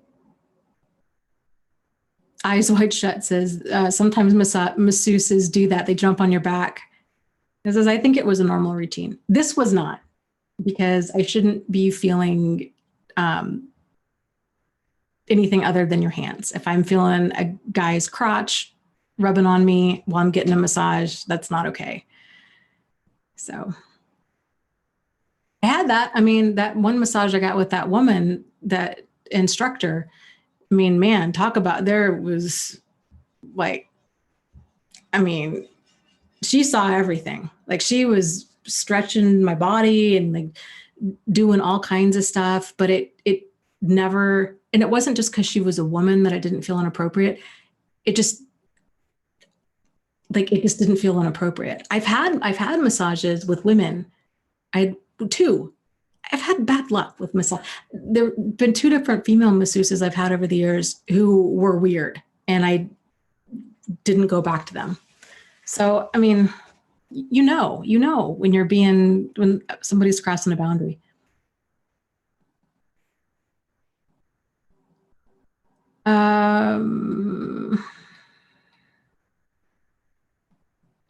Let's see.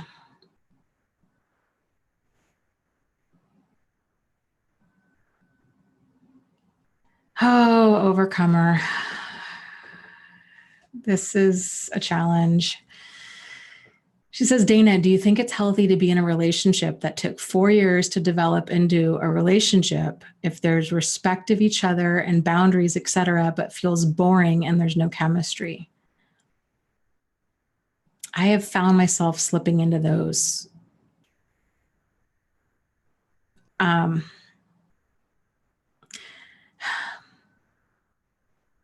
don't know if healthy is the word I would use, because I think different people at different places in their life, different things can be healthy or more desirable than others. I know for me, when I've been in relationships like that, it's because the draw for me was because they were safe. And it was almost because there wasn't that intense chemistry. And that's what made it feel safe. It was like, wow, here's this and this is, of course, this was not like a conscious thing at the time. Like, this is hindsight reflecting back on it. It was more like, wow, here's this amazing person. They're so fun to hang out with. Like, I enjoy their company. It's great, but there's just not that chemistry there. That was my relationship with my husband. Awesome guy. No chemistry. And I think I would even say that he felt the same about me. So, and that's why it didn't work long term. But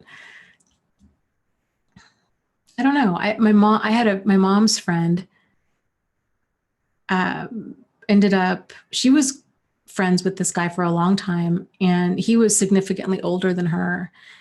Anyways, he was madly in love with her. She ended up just kind of falling in love with him because he just was such an amazing, wonderful man. And I don't think that there was that fiery chemistry on her end, but she was also at a place in her life where she wasn't necessarily looking for that. And they were happily married up until, for many years, until he died. And they were an amazing couple. So I think it depends. Different people look for different things in their life, but I don't know. It's a hard line to find. I don't, like we were talking about earlier at the very beginning of this live stream about different forms of intimacy. And I guess this has really been my latest aha moment about the importance of all of that on every level of kind of what makes. So I guess here's what I would say. If you substitute the word fulfilling for the word healthy, does that change things? Or how does that change things for you? So a fulfilling, I guess for me, with this new understanding, fulfilling is going to mean, it's going to mean sincere intimacy on pretty much every level. And it's not only going to include that open, honest, sincere, solutions-oriented communication, there's dignity and respect, there's that team-orientedness of, there's that ability to negotiate with the other person, to resolve conflict, to be able to kind of just be a life partner and to enjoyably get through, life together. Just having those real conversations and enjoying that person's company, ideally enjoying that person's company. And there's that mutuality of kind of nourishing, right? If we hang out, then I'm feeling, it's a good feeling, like, oh, I'm really enjoying this person's company, and they're feeling the same way. And same thing with everything, emotionally and sexually and financially and physically. And there's the synergy that's happening where it's like 1 + 1 = 3 instead of 1 + 1 = 2. Or if you're with a narcissist, it's just, 1 + 1 = 1. It's just all about them.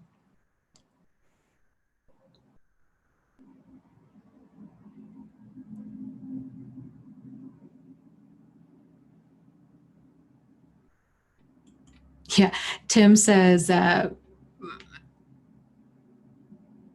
he'd rather choose, I totally misread that. Tim says, I'd rather choose a boring person than a person who is not good for my safety and sanity. Yeah, and that's kind of the, I think, challenge for a lot of people that have gone through this, myself included.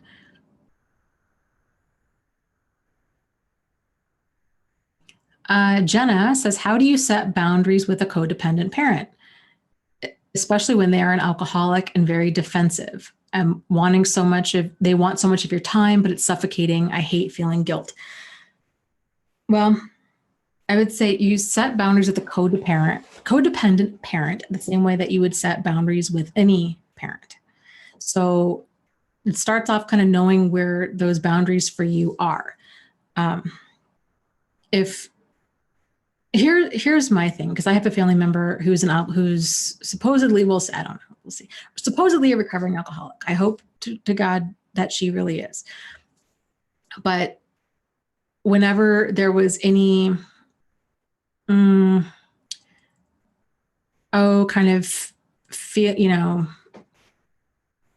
there was any issue that came up about alcoholism, that she wanted to drive, because she'd wrecked her car, that she would be okay being home alone in a house with alcohol, stuff like that.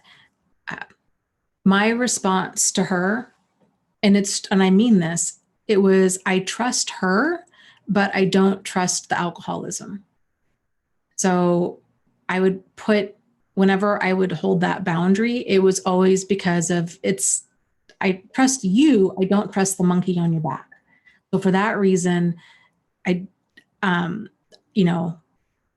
going to be dumping out all of the alcohol, or we're not going to be bringing alcohol in, or we're not going to, because I was also a hospice nurse around this time, I'm going to take all of these controlled medications, morphine, stuff like that, and I'm going to take them with me. I'm not going to leave them in the house.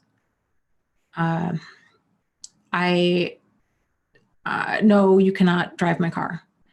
No, I'm not going to advocate for you to be able to go get another car. Because I love you. It's not about you. I trust you. I don't trust the alcoholism. And that's the truth. So that made it a lot easier to put it on the alcoholism or the drug addiction or what have you, and not have it be a personal attack against the person.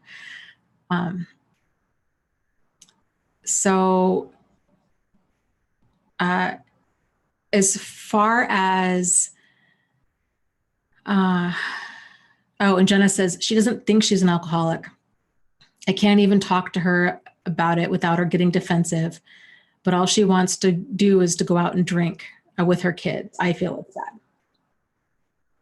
Yeah. And that's so standard for anybody with anybody that's doing anything problematic, like whatever it is across the board, is defensiveness is always there, and denial and minimization and rationalization, it's there. And unfortunately, it's one of those things where, you can't change her. If her behavior, one thing that you might ask just to get her thinking, to stimulate that cognitive dissonance within her, because that's how change happens. We start feeling cognitive dissonance and then we start questioning things. So cognitive dissonance isn't always a bad thing. It's always the first sign of confusion, which is generally, it's the first sign of a problem. But sometimes that problem is, hey, maybe I have a drinking problem. Does that make sense?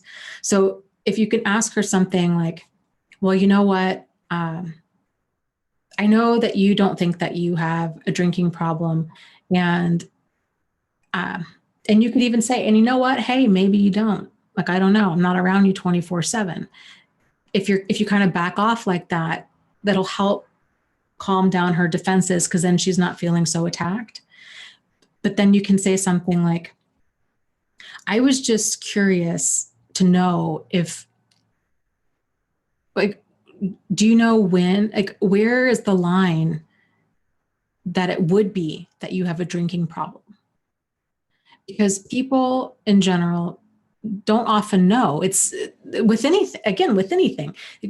That's why people don't identify when they're in an abusive relationship. They have trouble telling when they've got an eating disorder. They have trouble telling when there's alcoholism or drug addiction or anything else going on, because we all have this picture in our mind of when something is a problem. But because problems kind of just, settle in slowly, like a slow moving fog, it can really be difficult to tell how big of a problem it is until it's completely consumed us. So sometimes asking a person, like, okay, if it's not bad now, like, when would it be bad? Where is that line? If you're in an abusive relationship, is it if they cheat on you again? Is it if they get somebody pregnant? Is it if they put you in the hospital? Is it if they start yelling at you in front of the kids? Where is the line? And when a person can start to clarify in their own, they don't need to answer, but when they start thinking about, yeah, okay, I guess, well, when is it a problem? That can help. The same thing with drinking. Okay, if it's not a problem for you to have 6 drinks, is it a problem for you to have 12? Is it a problem for 18? Is it only a problem if you're missing work? Is it a problem if you get a DUI? Like, where on the spectrum is it a problem? Yeah, okay. And Jenna's saying, yeah, you're right. It's her comfort after divorce, and there is denial. You touched on a really big point. So here's the other thing with anything that we're doing, anything and everything that all of us do all of the time, it's designed to meet some sort of need. And when a person all of a sudden kind of some sort of behavior just really starts becoming problematic, right? Maybe they kind of they drank, but they weren't to the point where they drank every day, or they weren't drinking to the point where they were like blacking out, or these kinds of things. Like, what went from mildly concerning to like big time problem, when stuff really escalates like that, they gain 50 pounds or 100 pounds or what have you, stuff like that. When it really escalates, when a person is in crisis, any of us, we enter crisis when our coping skill, when the stress in our life outweighs our coping skills.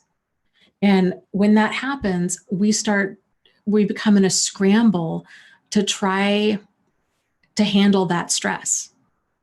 So this is the added challenge for problematic behavior, for alcoholism, addiction, even abusive relationships, is if it's meeting some sort of need. So if she's really struggling after divorce, she's the amount of pain that she's in emotionally has exceeded her current abilities for her coping mechanisms, which is very common. And she's turning to alcohol as kind of this default of like, okay, this is what's numbing the pain. This is what's working. She's going to have a really difficult time getting rid of the alcohol because it's serving a purpose. It's helping to numb that pain. And she'll have a much greater chance of getting sober and staying sober if she's willing to start working on kind of working through that pain and working on some different coping mechanisms. But it's really challenging because that's the whole reason people run. They numb out from stuff like this is because they don't want to look at it and they don't want to face it. But so anyways, back to what you were saying about boundaries and such, just, it's okay just to set boundaries. And I think too, realizing that I know it's so difficult to draw a line with somebody, especially if you care about them and you know that they're going to be hurt by it. But it can help to realize there's a difference between what's called appropriate guilt and inappropriate guilt. And appropriate guilt is when we do something bad, or we do something wrong and we feel bad about it. We feel guilt about doing something wrong. I don't know. I borrow your car without asking, and then I don't know. I get in a car accident and I try to pretend I didn't. And then I feel bad. I feel guilty about that. I should, right? Like I should feel guilty about that because I did something wrong. Inappropriate guilt is when we do nothing wrong, but we still feel bad. Generally, this comes from saying no, from setting boundaries. We feel bad, and it's not even necessarily guilt. It's more of like we're over-identifying with another person's pain. So it's more of like a blurred boundary kind of an issue. But yeah, doing the right thing is not oftentimes the easy thing.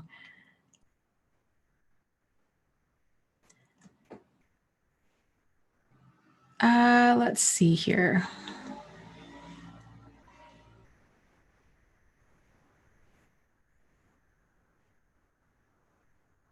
Jack is talking about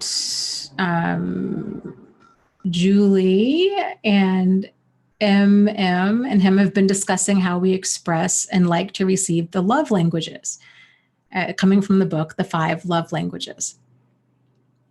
Yeah, that book, I have to say, it's fantastic. Of course, it does not apply when we're talking about abuse.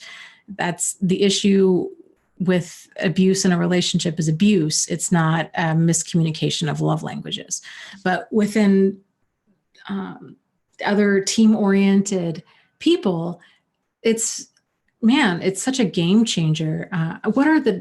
Jack, help me out here. What are the different love languages? There was acts of service, I think physical touch, gifts, I believe was one. Let me scroll down. What are the other? Words of affirmation, acts of service, gifts, words of affirmation, physical touch. I do not remember the 5th one. What is of course, quality time. Yes, quality time. Yes. And it's so powerful because it's so wild, because then once you see it in other people, of course, it's easier to see, it's always easier to see stuff in other people. Like how they give and receive love, it's wild. Like, how did I not notice that before? Like, for example, I have a friend of mine who does the most, she comes up with the most amazing gifts. They're so thoughtful, they're beautifully wrapped. Like, she is so good at that. And that's how she shows love. And that's also how she likes to be shown love. She just, you could get her all kinds of bric-a-brac at a store. She just loves it. Like, that's just, I'm not a stuff person. If anything, it kind of gives me anxiety. I would never, I don't like to window shop. I don't like to shop for real. I am not not me. So, but when I realized that, so my love language is quality time, and first and foremost, and then the second one would probably be words of affirmation. Yeah, those would be my two, I think. And then the third would probably be acts of service, like little considerate acts, like scraping your windshield in the morning or taking out the trash or things like that. It's just very much appreciated. But then realizing, oh my gosh, this is how this other person gives and receives love. If you're open to that, then you can kind of adjust how you do things. So, for example, same friend. This is before I read the book. For one Christmas, I gave her and her husband and their son $100. And in it was, I thought they would really enjoy this. They did not. So I gave them a $100 bill, and there was a challenge with it to go have some sort of family experience. And I forget, I thought it would be so fun to have some sort of family experience. And there was more to it. I forget what it was. And then they were supposed to take some pictures of it and then post it. It was supposed to be like this whole kind of adventure, kind of, I don't know, fun little family activity. Because again, my language is quality time. So I thought, oh, this will be so fun. It'll be an activity that they can spend quality time together with. Well, that they weren't into that at all. So I don't do stuff like that with them. Now, for her, it's for sure gifts. And it's, like,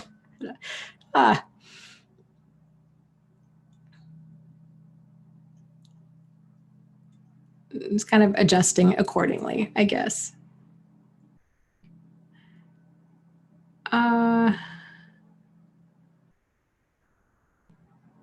Yeah, and Jack is saying, I'm struggling because his love language is acts of service, while Julie, his wife, is quality time. But though, I think it's so cool that both of you are so into personal growth and like understanding all of this, that even just understanding that of, okay, this is yours. And for you, Jack, is it giving and receiving? Like, you show love through acts of service, and you like to be shown love through acts of service? I think a lot of, this might be going out on a limb. I think a lot of men tend to be acts of service.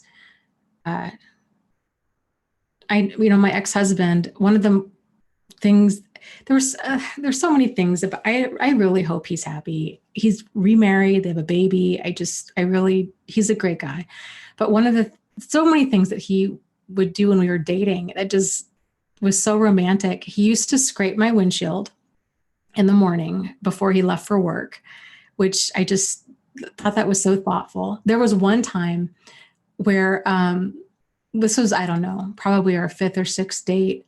I think I had the flu. I was so sick, and I had a fever, and I did not feel well. And I had called to cancel, and I said, I'm just not going to be any fun. I don't feel good at all. And I said, I might be contagious. Like, I really don't feel well. And he is like, no, it's okay. I really want to see you. Drives an hour just to come pick me up, take me out for dinner, to Indian food, which I later found out that he doesn't even like. And so he was sick. He just can't do spicy food at all. so he ended up getting really sick later on that night. And then in the car, I had the chills really bad. And of course, I don't realize that how, how hot the car is because I have the chills. And so he'd crank the heat up. And at one point I look over at him and he's just sweating profusely. And it was so hot in the car. Just stuff like that. I just thought that is so thoughtful and romantic. But yeah. Yeah. Truth seeker. Yeah, it is kind of weird. Bogart said, "You're talking a lot about your ex tonight." I know. I don't know why. There's no, we needed to get divorced. It was the right thing. And like I said, he's a good guy. And I really hope him and his new wife are happy. And, just, yeah.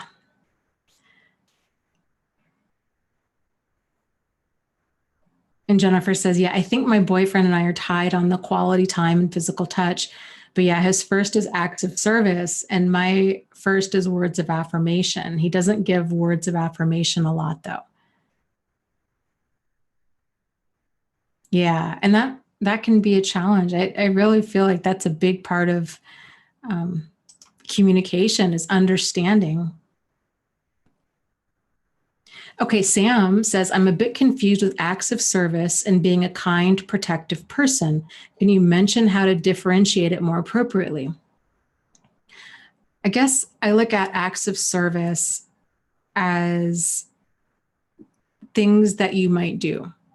Like I was just saying that, you scrape somebody's windshield, you know that your friend or that your significant other is sick and you bring them tomato soup, or they've had a long day and you rub their feet, or they're tired and so are you, but you get home and you just realize that this person just had a really rotten day and they're just done, that you do the dishes, or you decide, okay, you know what, I'll put the kids to bed. Just go out, go have a drink, go just, go do something for you. Yeah. Gigi says, make the coffee every morning. Yeah. Little things like that the action says, I care about you. I'm thinking about you. Let me scroll up. Being a kind, protective person, or kind, considerate person tends, I think, go hand in hand, oftentimes with acts of service. But I think the difference is maybe the intention. If you're a kind, considerate person, we may or may not be in tune with what the other person would consider kind and considerate. Like I was saying with that example with my friend, here I give them this present. I think, oh, this will be so much fun. It'll be such a great bonding experience for their family. And no, that totally fell flat. So I was trying to do something that was kind and considerate, but it wasn't received. I mean, they were, of course, very,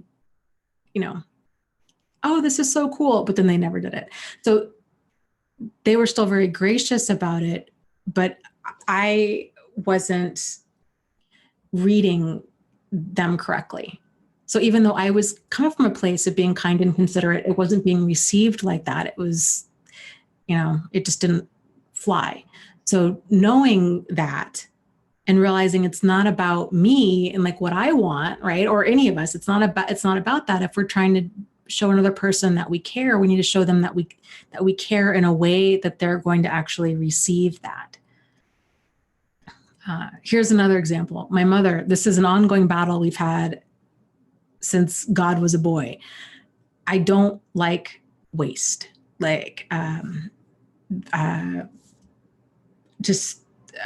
unnecessary, like thank you cards, Christmas cards, stuff like this. It just gives me anxiety because I'm like, oh my gosh, it's just more trash. Even though that sounds terrible. Like it's just more stuff that goes in a landfill or that has to get stored or what have you. And my mother, my whole life, has insisted that she will send me a thank you card. I could spend her birthday with her and she'll still mail me a thank you card. And we used to go rounds about this. I'm like, Mom, you don't need to send me a thank you card. I'm your daughter. You said thank you. Like, we're cool. Please don't do this, because it's just going to get thrown away and it's just paper. And, she doesn't get it. She doesn't get it. And so even though her intention is to do something thoughtful and to show appreciation, that is not being received by me that way. I've kind of gotten over it, but for many, many years, I was like, you just don't respect my boundaries. Like, this really bothers me that you're doing this. Like, please stop doing this. And she just doesn't get it. So, her intention is not to violate my boundaries. In her mind, it's the polite thing to do. And so she's just going to keep doing it. Ha! Gigi says, you should recycle the thank you card and send it back to her with your note. That's hilarious. Oh, we used to just go around. I would tell her, I'm like, then just don't get me a gift. I said, I'm not going to write you a thank you note. I said, I love you. I was there with you. I said, thank you. I appreciate it, but I will send thank you notes to people that I don't see. Like, if a relative that I don't see sends me something, or if, that kind of stuff, I don't know, just, not a big issue, but an ongoing issue.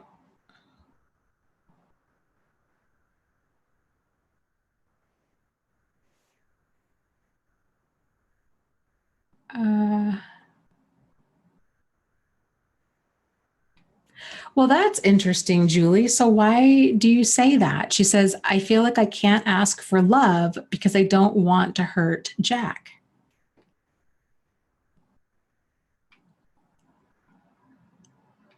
Well, why? I guess, can you help me out here? Why would asking for love hurt him?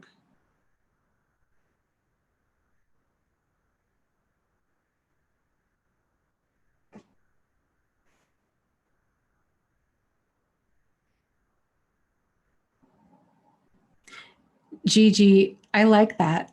I'm going to start doing that. And I'm just going to make it a joke, because I really need to lighten up about the whole thank you card thing with my mom. Gigi says, my friend and I recycle our gift bags with each other. It's fun. I think I'm going to take that to a level that it should not be taken to. I'm going to start doing that with recycling gift bags until they fall apart. I think that'll be hilarious. That's what I'm going to start doing. My mom she's got a good sense of humor. I think she'll appreciate that. I dated a guy, this was 20 something years ago. I dated a guy who also felt the same way about kind of like extra gift wrapping kind of stuff. And he had wrapped a gift to me in the Sunday comics. So it was all colorful and I loved it. And I was like, oh my gosh, this is so perfect, because it stresses me out with all of it's beautiful, but man, I feel the same way with like disposable water bottles. When I buy and that's why I don't buy them. I recycle like my club soda stuff, but if it's just regular fountain water, I don't know, anything that's disposable stresses me out. I don't know, something I need to work on. Okay, let's see here. Let's see if Laura, okay, actually, Elizabeth, let's touch on yours until we hear back from Julie. Okay, Elizabeth says, how do I deal with inadequate feelings around a love interest and not feeling good enough? Are those feelings stemming from anything in particular? Is this the only person or love interest that you are around that you feel not good enough? Or is this an ongoing pattern with people?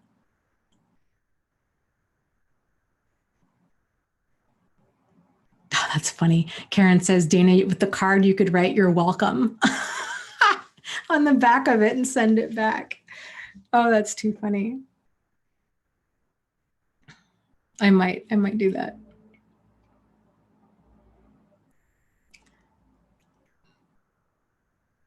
Oh, okay. Well, Elizabeth says, uh,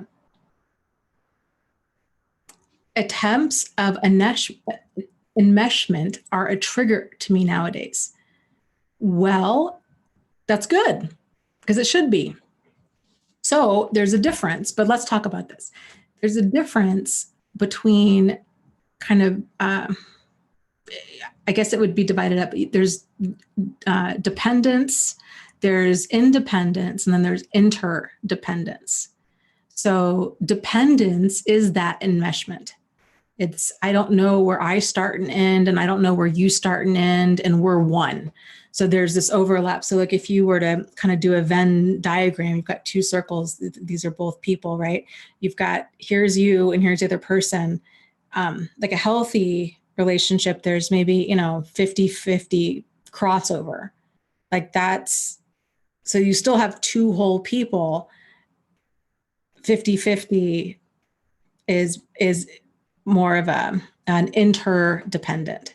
So let me back up. So you have independent would be one person. I'm over here, you're over here.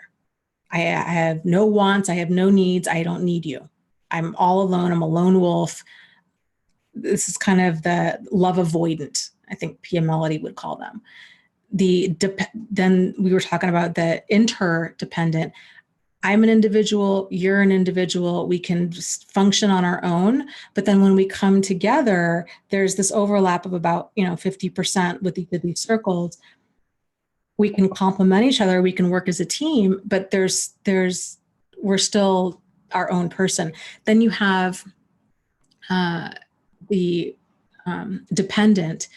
So instead of these two circles, individuals, it's completely over. There's a total, and that's that enmeshment. I don't know where I start and end. I don't know where you start and end. Our boundaries are completely blurred and it's way interconnected. So I think maybe understanding that there's a difference between interdependence and dependence might help. Does that help?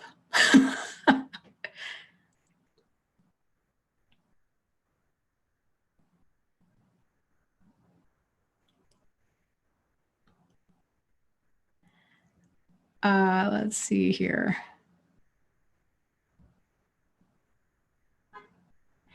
Yeah, a True Seeker says, and I struggle with this too. She says, I want to be interdependent, but I go from counter-dependent to love addict, codependent.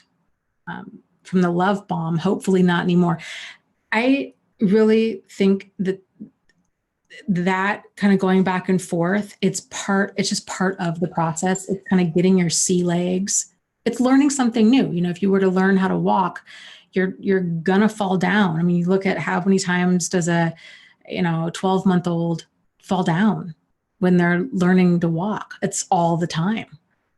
So, but as adults, we're not really often put in the position where we're learning like major new life skills like that. And so when we do start kind of stumbling and falling, it can be very easy to feel like that we're doing something really profoundly wrong instead of just seeing it as this is just part of the learning process.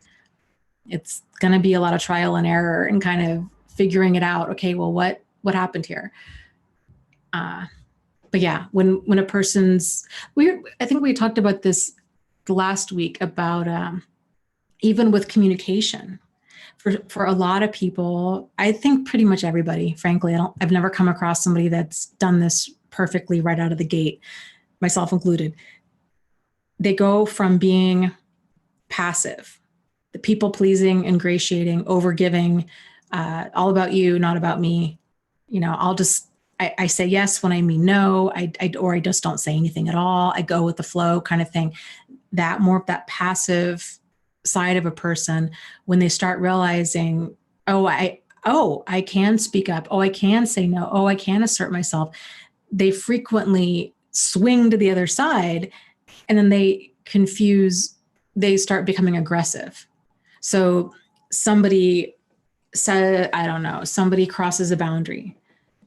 Instead of being assertive and saying, I'm really not okay with that. It's just, I don't appreciate that. And please don't have that happen again. Or I don't find let's just say, here's a more mild example. Okay. Yeah, somebody tells you a joke that's really just lewd. Okay. And, if a person becomes aggressive, they might just be like, what is wrong with you? Why would you think I would find something like that funny? God, that's disgusting. You're so sick. They really just lash out. And then at the end of that, they might think, oh, I really set that person straight. I really asserted myself. And then over time, they come to realize, okay, that's being aggressive. Assertive is, the middle ground where we're still able to maintain dignity and respect. And tact for how we're approaching things.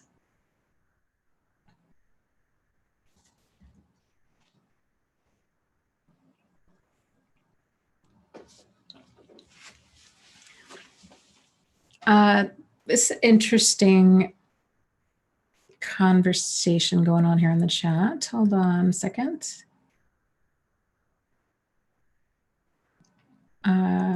Oh, shoot. I wanted to address. Oh, there's so many good comments.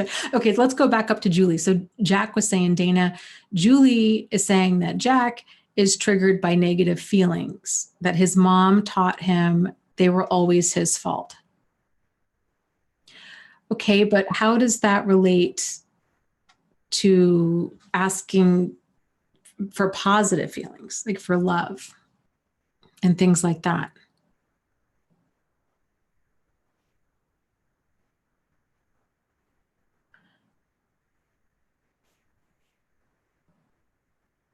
Okay,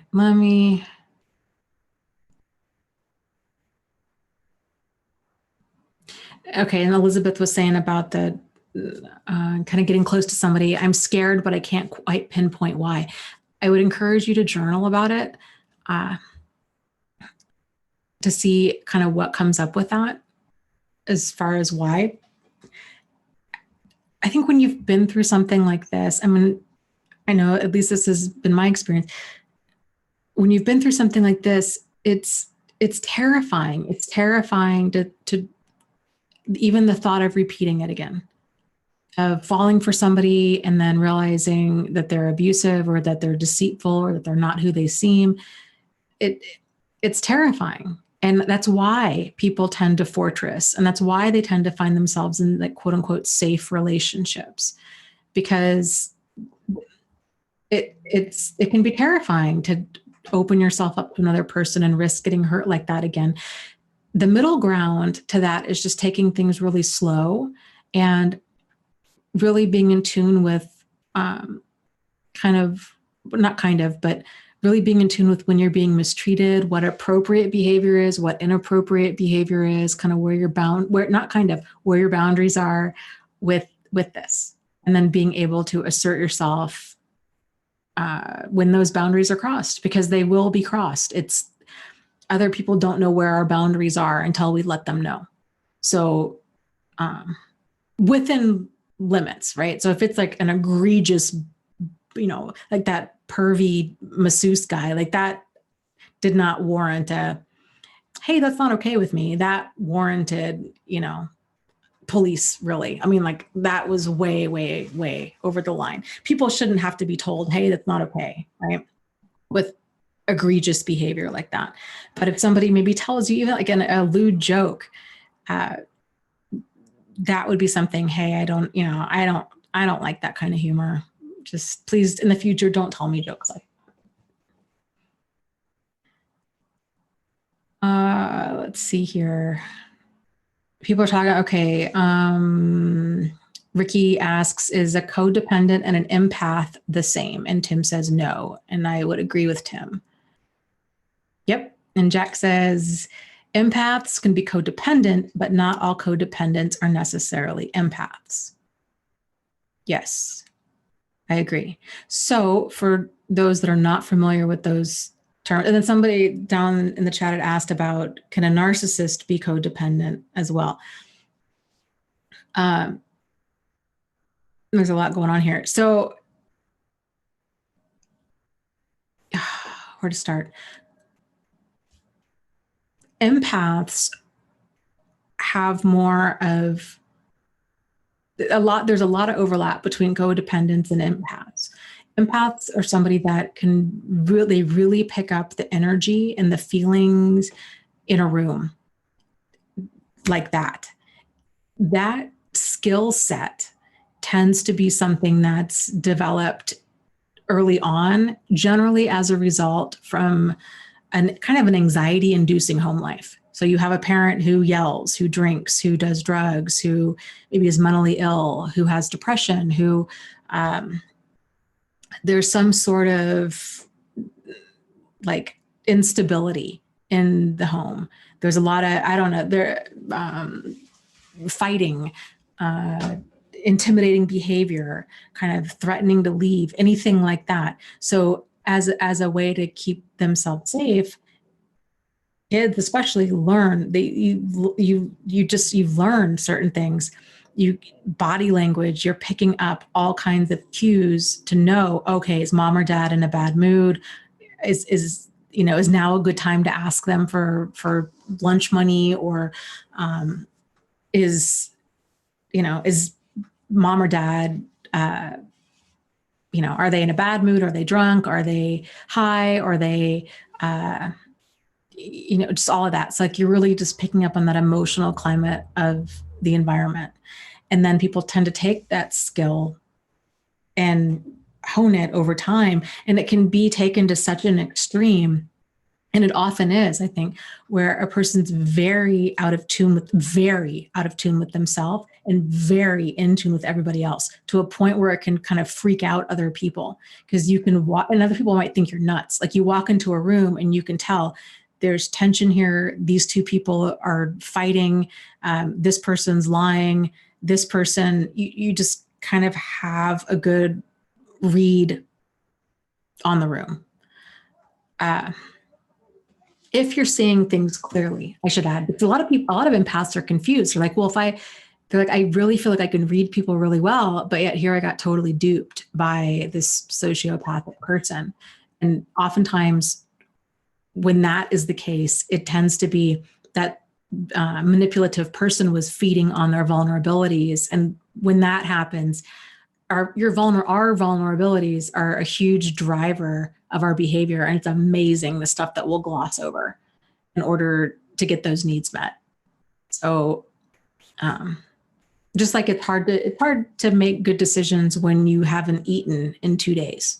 It's the same kind of thing. If you're starved out for love or attention or affection, you're probably picking up on every single red flag that they're throwing, but you're focused on getting that need met instead. So empaths, it's more of picking up this emotional climate. It can also be physically picking stuff up for a long time. Even still with me, man, I watch a TV commercial with somebody that has a cold. When I was a nurse, there were certain, it was terrible, like going through like different clinical rotations, because it was like I could literally feel the pain.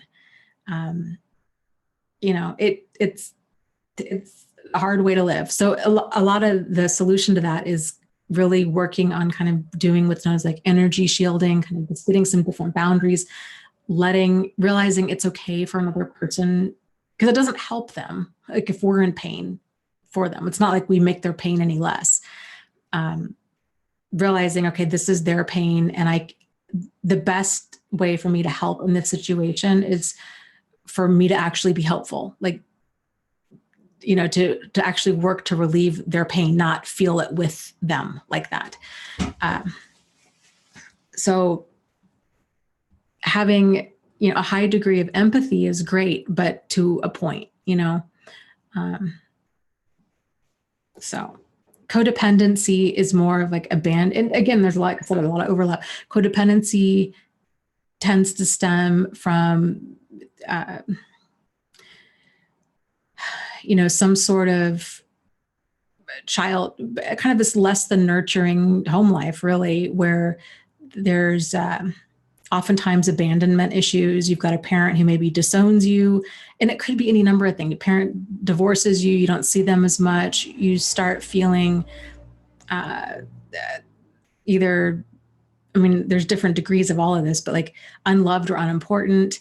And then it's this unexamined fear of they're going to leave me. And so I don't want people to leave me. So if I don't want people to leave me, then I need to act in a way that's not going to rock the boat, is basically what it is. And that's where all of that, I'll put all my wants and needs in the back burner. I'll be people pleasing. I won't mention anything. I'll avoid conflict. I'll avoid confrontation.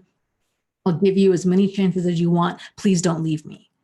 That's the core of codependency. It's that please don't leave me. I need you to complete me. And that's a problem for all those reasons. So, hi, Vonda.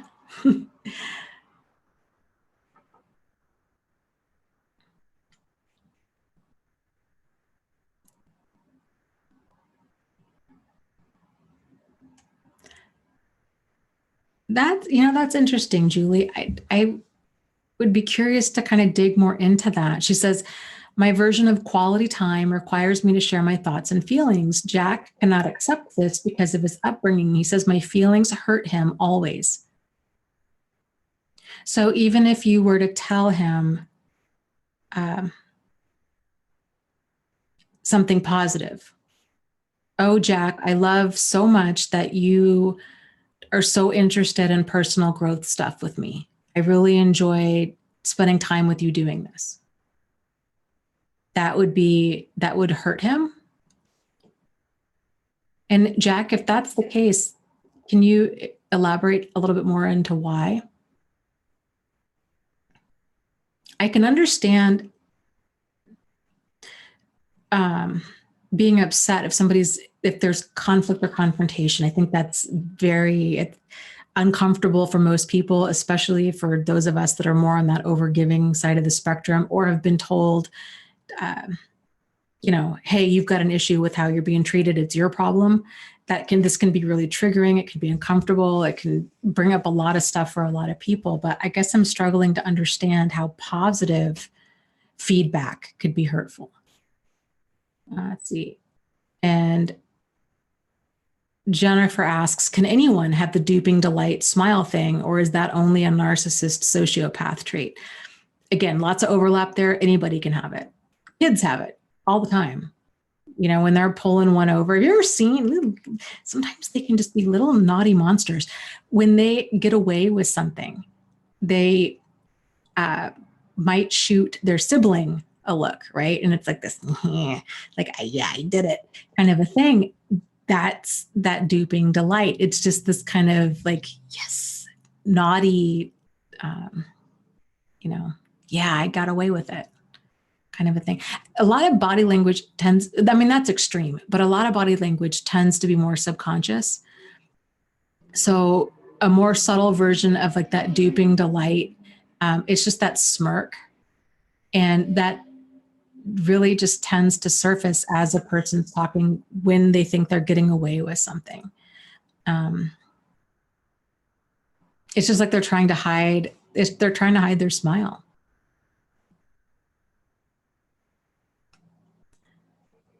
Diana is talking about, I think the narcissist can also kind of like the challenge of tricking an empath, because the empath can figure them out. It seems like a game to them in situations like, how can I fool the intuitive? It can be.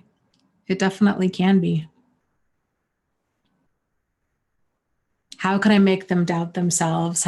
It's the same thing if a person's also a mental health professional.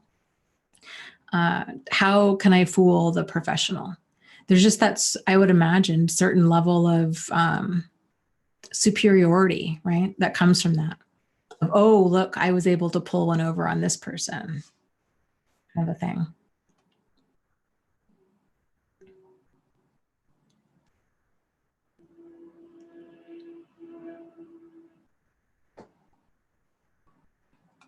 let's see.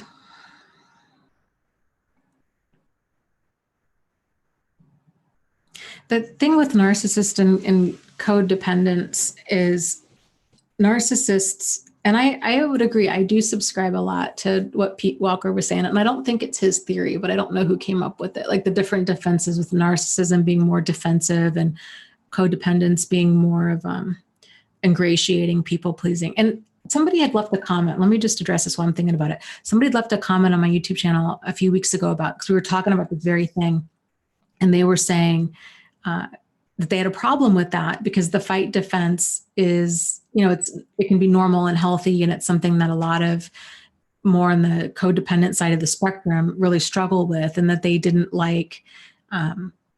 They were concerned about how I was talking about it because they didn't want, basically, that it wasn't the fight defense is not a bad thing. So they are absolutely right. I just want to hammer that point home. These defenses, when they're being done in moderation, in the appropriate time and place and degree, that's healthy. Like, we all need to be able to shift in and out of these different defenses when necessary. It's when we get locked into one primary one at the expense of the other ones that's when things become a problem. And that's this imbalance that we need to really work to correct.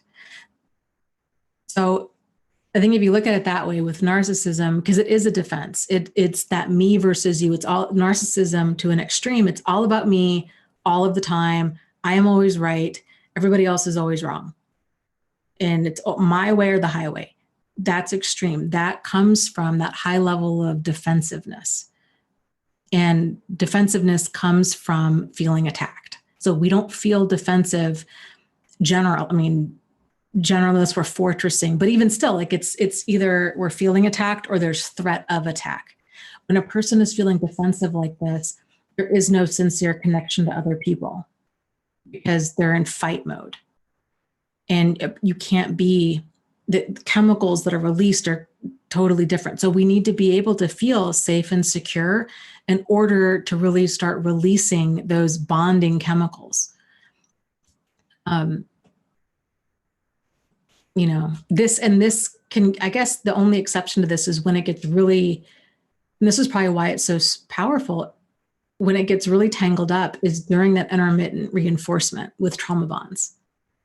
Because the lows, the chemical and the emotional lows of the threats of abandonment, the fear, the low lows, the relief of when these relationships get back on track, there's this rush of dopamine of, oh, this feels so good. I'm so glad this relationship, we were able to get, quote unquote, able to get things back on track.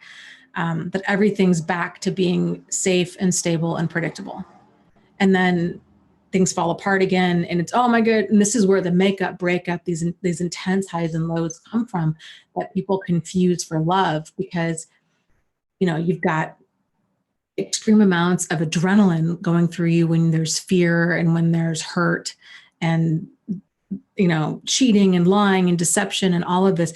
It's these extreme emotions down. And then it's this extreme dopamine rush when things kind of level out, that these things are not present in everyday life. They're only present in extreme situations. Like you ride a roller coaster, or you go through a haunted house, you watch a horror, scary movie. These kind of highs and lows are present. That's why these situations are so bonding, because they create these highs and lows. So anyways, with narcissism, there is no sincere bonding. It's like the version of it would be, it's unhealthy. It's control, it's power, it's oppression, it's domination. There's not love, because true love, right? It requires sincere connection and appreciation of this other person. Their version of love is obsession. It's, I'm thinking about you all of the time. I must have you. I will have you. No one else will have you. It's like obsession combined with maybe lust or just control. It's just these skewed, like Black Mirror episode version of emotions, I guess, is what you get more with narcissism. Codependence is, relating. It is looking for your sense of self outside of you. It's, looking for identity in other people and looking for somebody to complete you. But there's this oftentimes unhinged, almost desperate need to keep relationship. It's the fear of abandonment at the core. Like, I need you in order for me to feel okay with myself. I don't know. I'll have to kind of chew on that. I really don't like blurring the two between narcissism and codependence, because they tend to be two very different things. With narcissism, it's not, okay, here's I think how I am more comfortable wording the difference. With narcissism, it's about control. So I need you to be in my life or to do something for me so that I can feel whole, because I need control over everything in order for me to feel okay. Whereas codependence is coming more from, I need this other person. I need your company, your love, your attention, your affection in order to make me, I need these emotions within you. I need you in my life to make me feel whole. But with a narcissist, it's more of, I just need to feel control to feel whole, which is why they go from target to target. I don't know. Thoughts? What do you guys think about that?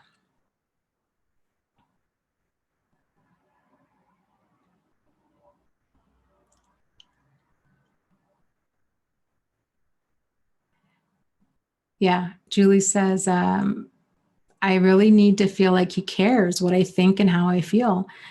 Well, I think that's completely reasonable. That's reasonable and appropriate.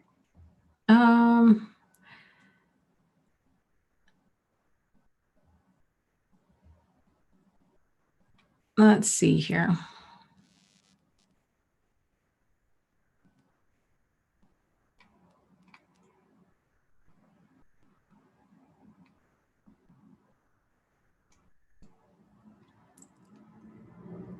Okay, I like the way that you're saying that. JJ says, yeah, it's all about power and control. With narcissists, they want power and control over others, while codependents only want control and power over themselves.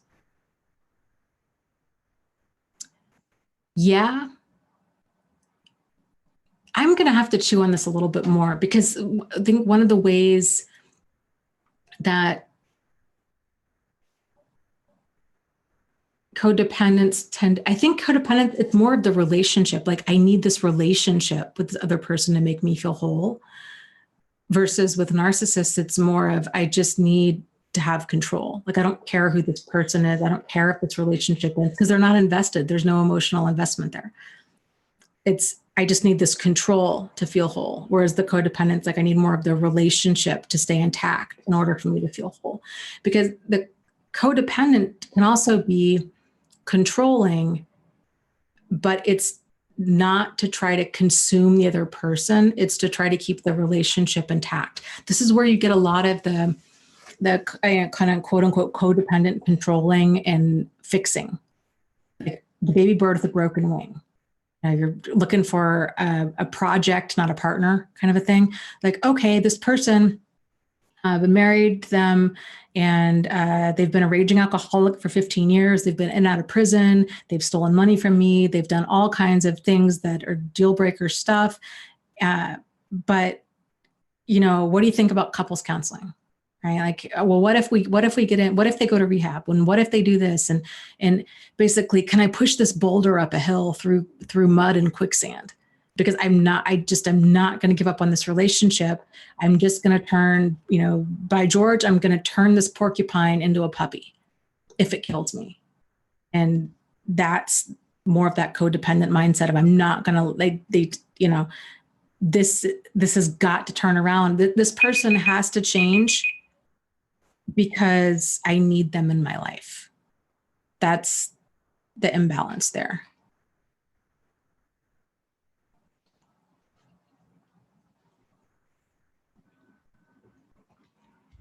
Overcomer says, are codependents just as much unhealthy and self-seeking? Unhealthy, yeah, I would say so. Self-seeking, yeah, in a different way. They're not trying to destroy another person like narcissists often do. Narcissists, they just suck. They just take until there's just nothing left. So they go around, kind of depleting other people, whereas, codependent people tend to go around trying to make, there's no boundary standards or deal breakers. They tend to try to make every single relationship work.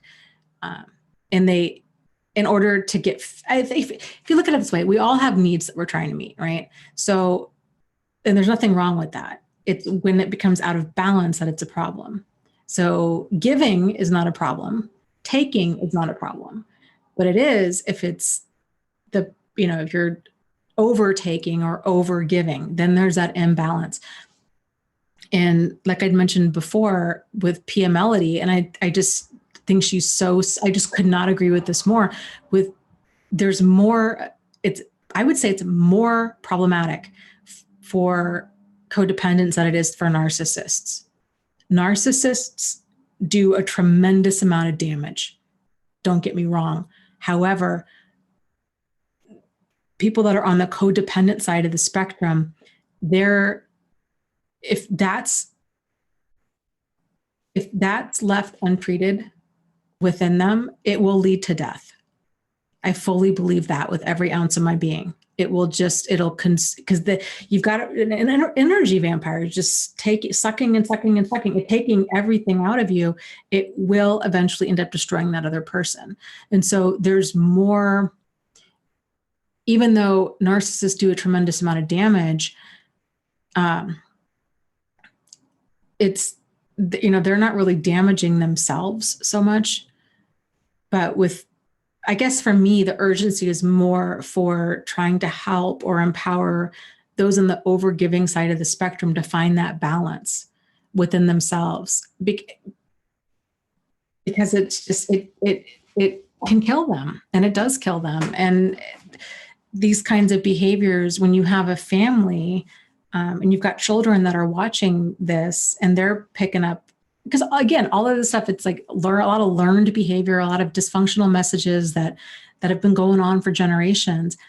And then it just keeps getting passed down. Like the only way to kind of break the wheel, so to speak, is for the people on the codependent side of the spectrum to understand that there is a wheel that needs to be broken, because narcissists aren't ever going to have that insight, because it's all about them all of the time and they're always right. So it's up to us.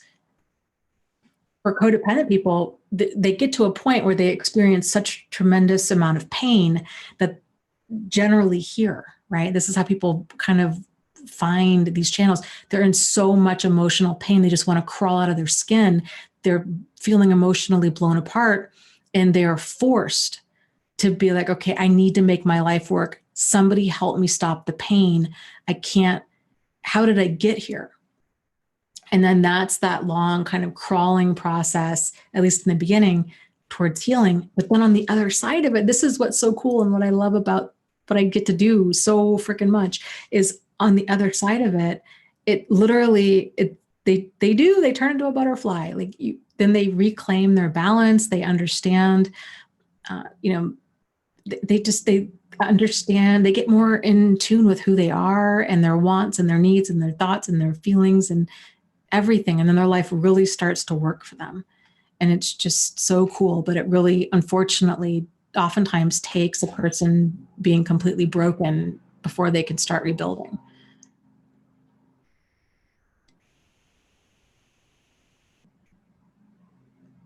So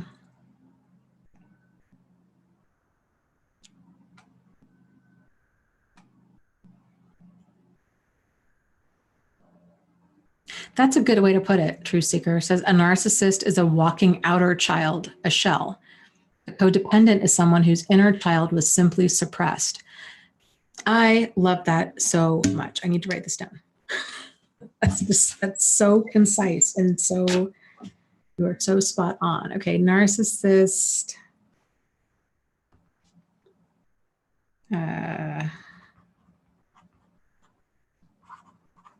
Okay, outer child. Suppressed. Inner child. Love that. Love, love, love, love that. Get the gold star for brilliance this evening. Love the way you said that.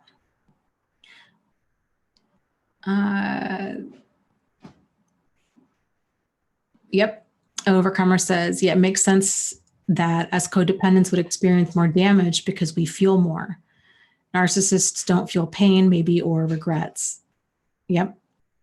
Exactly. Exactly. And that the catalyst for any of us to change is pain. There has to be something, some motivation for us to do something different. This is why, you see a picture of yourself at your friend's wedding, or your friend gets engaged and you're like, oh my God, I'm going to be a bridesmaid. I need to, I really want to lose 10 pounds. Or I don't know, you step on the scale and you're shocked, or a person gets a DUI, or they get cut off at a bar, or they see video of themselves and they realize, you know what, this is a problem. Like, I need to do something different. We're in a relationship and somebody crosses that line. All of a sudden, maybe they're really rough with an animal of ours. Or in my situation with the first problematic guy I dated when I was a teenager, again, like, oh my God. It was him yelling at, I think it was his aunt on the phone. And I had never heard anybody yell at another person like that. Just the level of entitlement, the anger, the threatening, the cussing, all of it terrified me. It was terrifying. And I realized if I stay, that's going to be me. And that was when I realized I had to get out. So everybody's got their pain point with things. But if a person doesn't have that, that's what's the problem with narcissists. If a person if they are able to do the mental gymnastics necessary to get rid of their guilt and rid of their accountability, then they're not feeling pain. That's sad. And because then no change is possible if a person's not accountable for their behavior.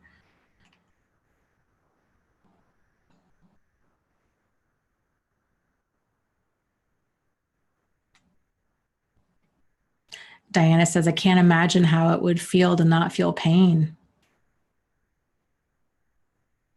Yeah, it'd be, in terms of, like emotional pain, like guilt and shame and regret and all that. That's the trade-off. Some people are like, oh man, that'd be great. I don't feel guilt. I don't feel remorse. I just do whatever I want. Like Pinocchio, like the Lost Boys, right? They're just drinking and smoking and playing pool, and they're just doing whatever they want. They have no cares in the world, but there's a trade-off. And in real life terms, the trade-off is there's no personal growth. And that's huge. So then you're staying forever just along that line. There's no forward momentum. So, okay, let's see. And the way that, the mental gymnastics is, here's the thing, we're all wired to do what we think is right. This is what's so challenging for us. This is why it's so much easier to see issues with other people, and it's so difficult to see our own, because we have justifications. Like we've talked about before, like you have an abusive person. Well, yeah, you forgot to buy cat food at the store. That's why I yelled at you. They feel totally justified by that. They have a reason. that's the problem. Like, just having a reason isn't a good reason. This is how slavery has been justified. This is how the Holocaust was justified. This is how, I mean, you name it, anything problematic has been justified. It's like, well, yeah, I did that, but I had this reason. It's like, well, okay, but we can't do things. There has to be kind of a higher moral center than I have a reason. Like, this is my reason. Well, I yelled at you because I had a bad day, and well, yeah, I don't know, I pulled a gun on that guy who cut me off in traffic. He cut me off in traffic.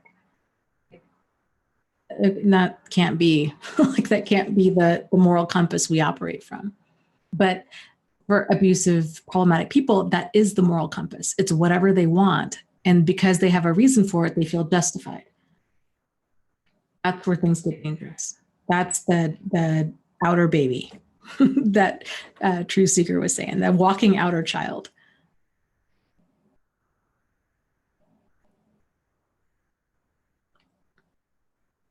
I know Tyler says it's always the cat food example.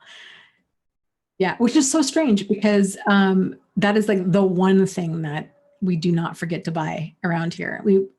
Cats would eat us in the middle of the night if we forgot to buy cat food. If they were to miss one meal, we would wake up missing toes. It would not be good. So, okay, with that, we are over again. I apologize, you guys. Let's get comfortable. We'll do our guided meditation here, and then we'll call it a night. So find a spot and get comfortable, whatever that might mean for you. So if you're sitting, take some time to just kind of get comfy in your chair. If you're laying down, take some time to just settle in.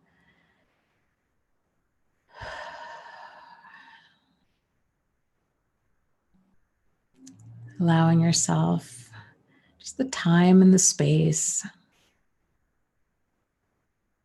to take in several deep breaths in through your nose and out through your mouth.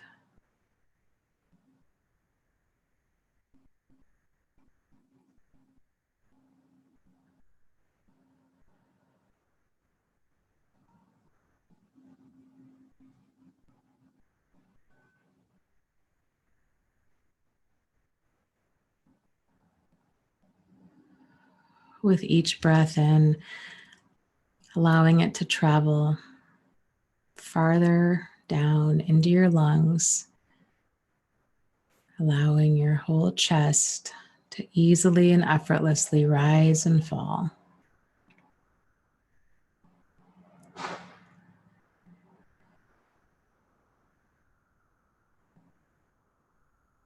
Allowing yourself to be fully present in this moment.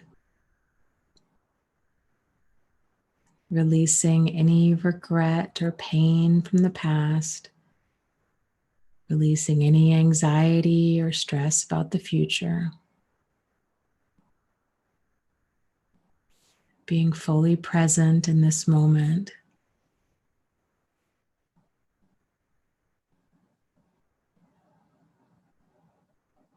Really settling into this moment and experiencing it with your various senses. Listening to the sounds around you. Maybe the hum of an air conditioner or heater. Cars driving past. Maybe crickets. Other people talking.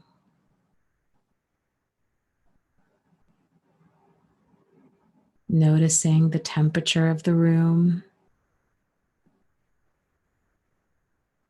And if it's a little on the warm side or the cool side or just right. Feeling the fabric underneath you. The fabric perhaps of the chair, the bed, the blankets or the clothes that you're wearing. Noticing how it feels against your skin. It's soft or scratchy, heavy or light.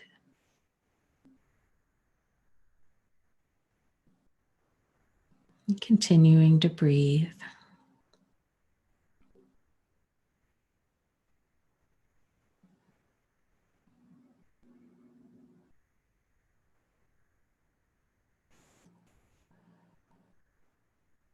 Turning your attention inward to your heart.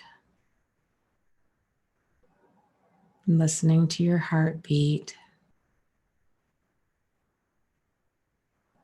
Very rhythmic, very calming, lub-dub sound as it beats in your chest.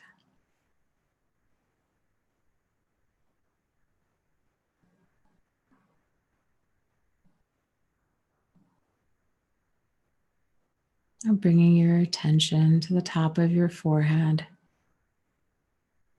And as we make our way down, noticing any areas that you're holding any stress or tension, anxiety or pain, sending deep breaths to those areas and visualizing those breaths just kind of easily and effortlessly unknotting those areas. Relaxing the muscles around your forehead and your eyes, your cheeks and your jaw, the back of your neck and your throat. Allowing your jaw to fall open and your tongue to fall from the roof of your mouth. Feeling the weight of your head as you allow it to completely relax.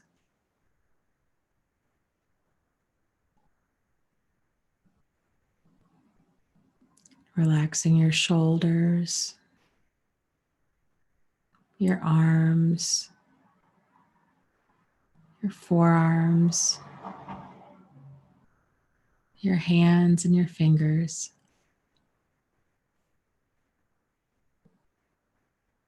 Allowing your arms to grow heavy as you allow your muscles to relax.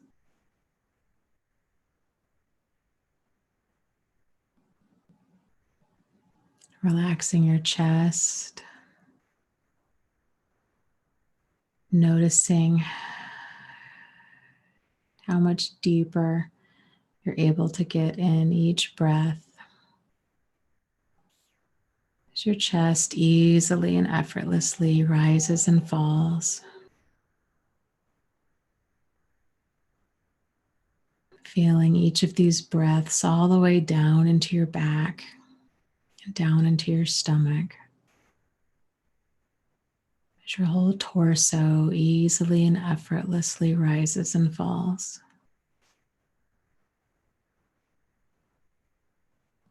Relaxing your stomach.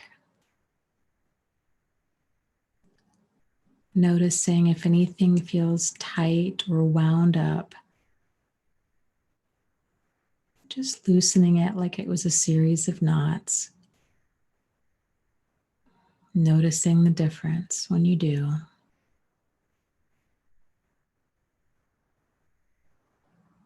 Relaxing your hips and your thighs. And allowing your legs to fall into whatever position is the most comfortable for you.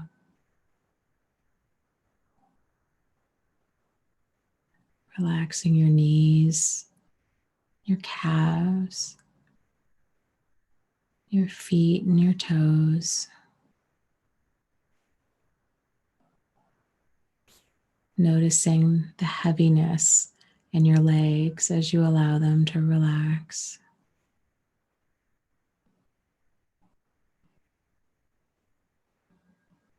Noticing now how much more easily and effortlessly it is to take a deep breath in Feeling that breath fill up your chest, into your back, down into your stomach, almost all the way down into your hips.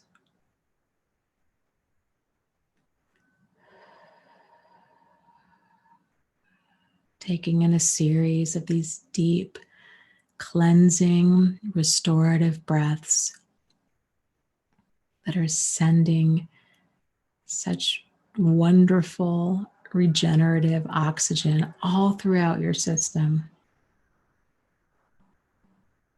healing and repairing every single cell in your system.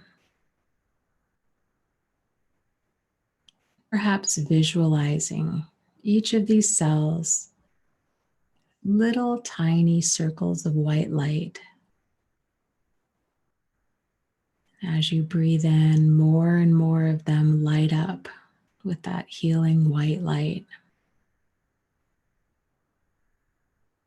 Perhaps visualizing them becoming fat little circles, just full to the brim, that healing, regenerative light, healing, regenerative energy.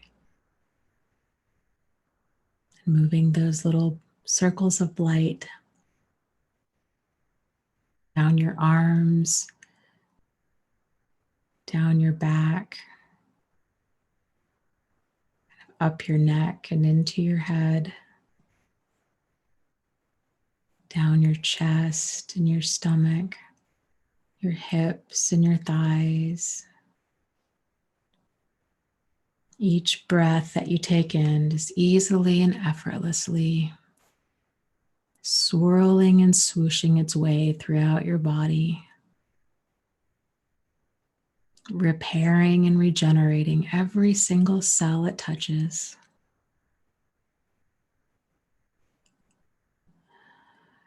Breathing so deep now that each breath that you take in, you're able to inhale it and feel it all the way down into your calves and into your feet. Feeling your whole body rise and fall with each inhale and exhale.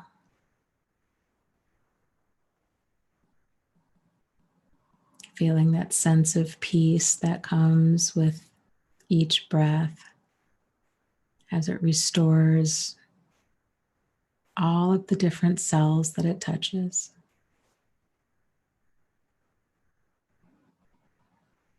Let's just sit with this feeling for a few breaths. Do 3 breaths.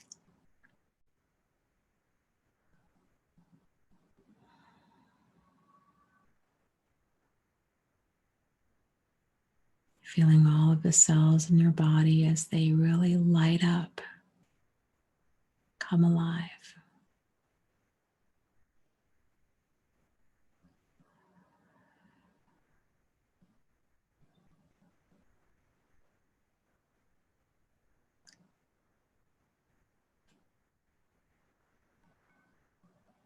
When you're ready, come on back. Give yourself a really big, energetic hug, acknowledging how far you've come and that there are so many things that are good and right about you. You are strong, you are capable, you're dedicated, you are determined, you are wise, you are empowered.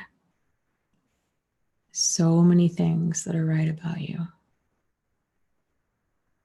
And when you're ready, go ahead and open your eyes.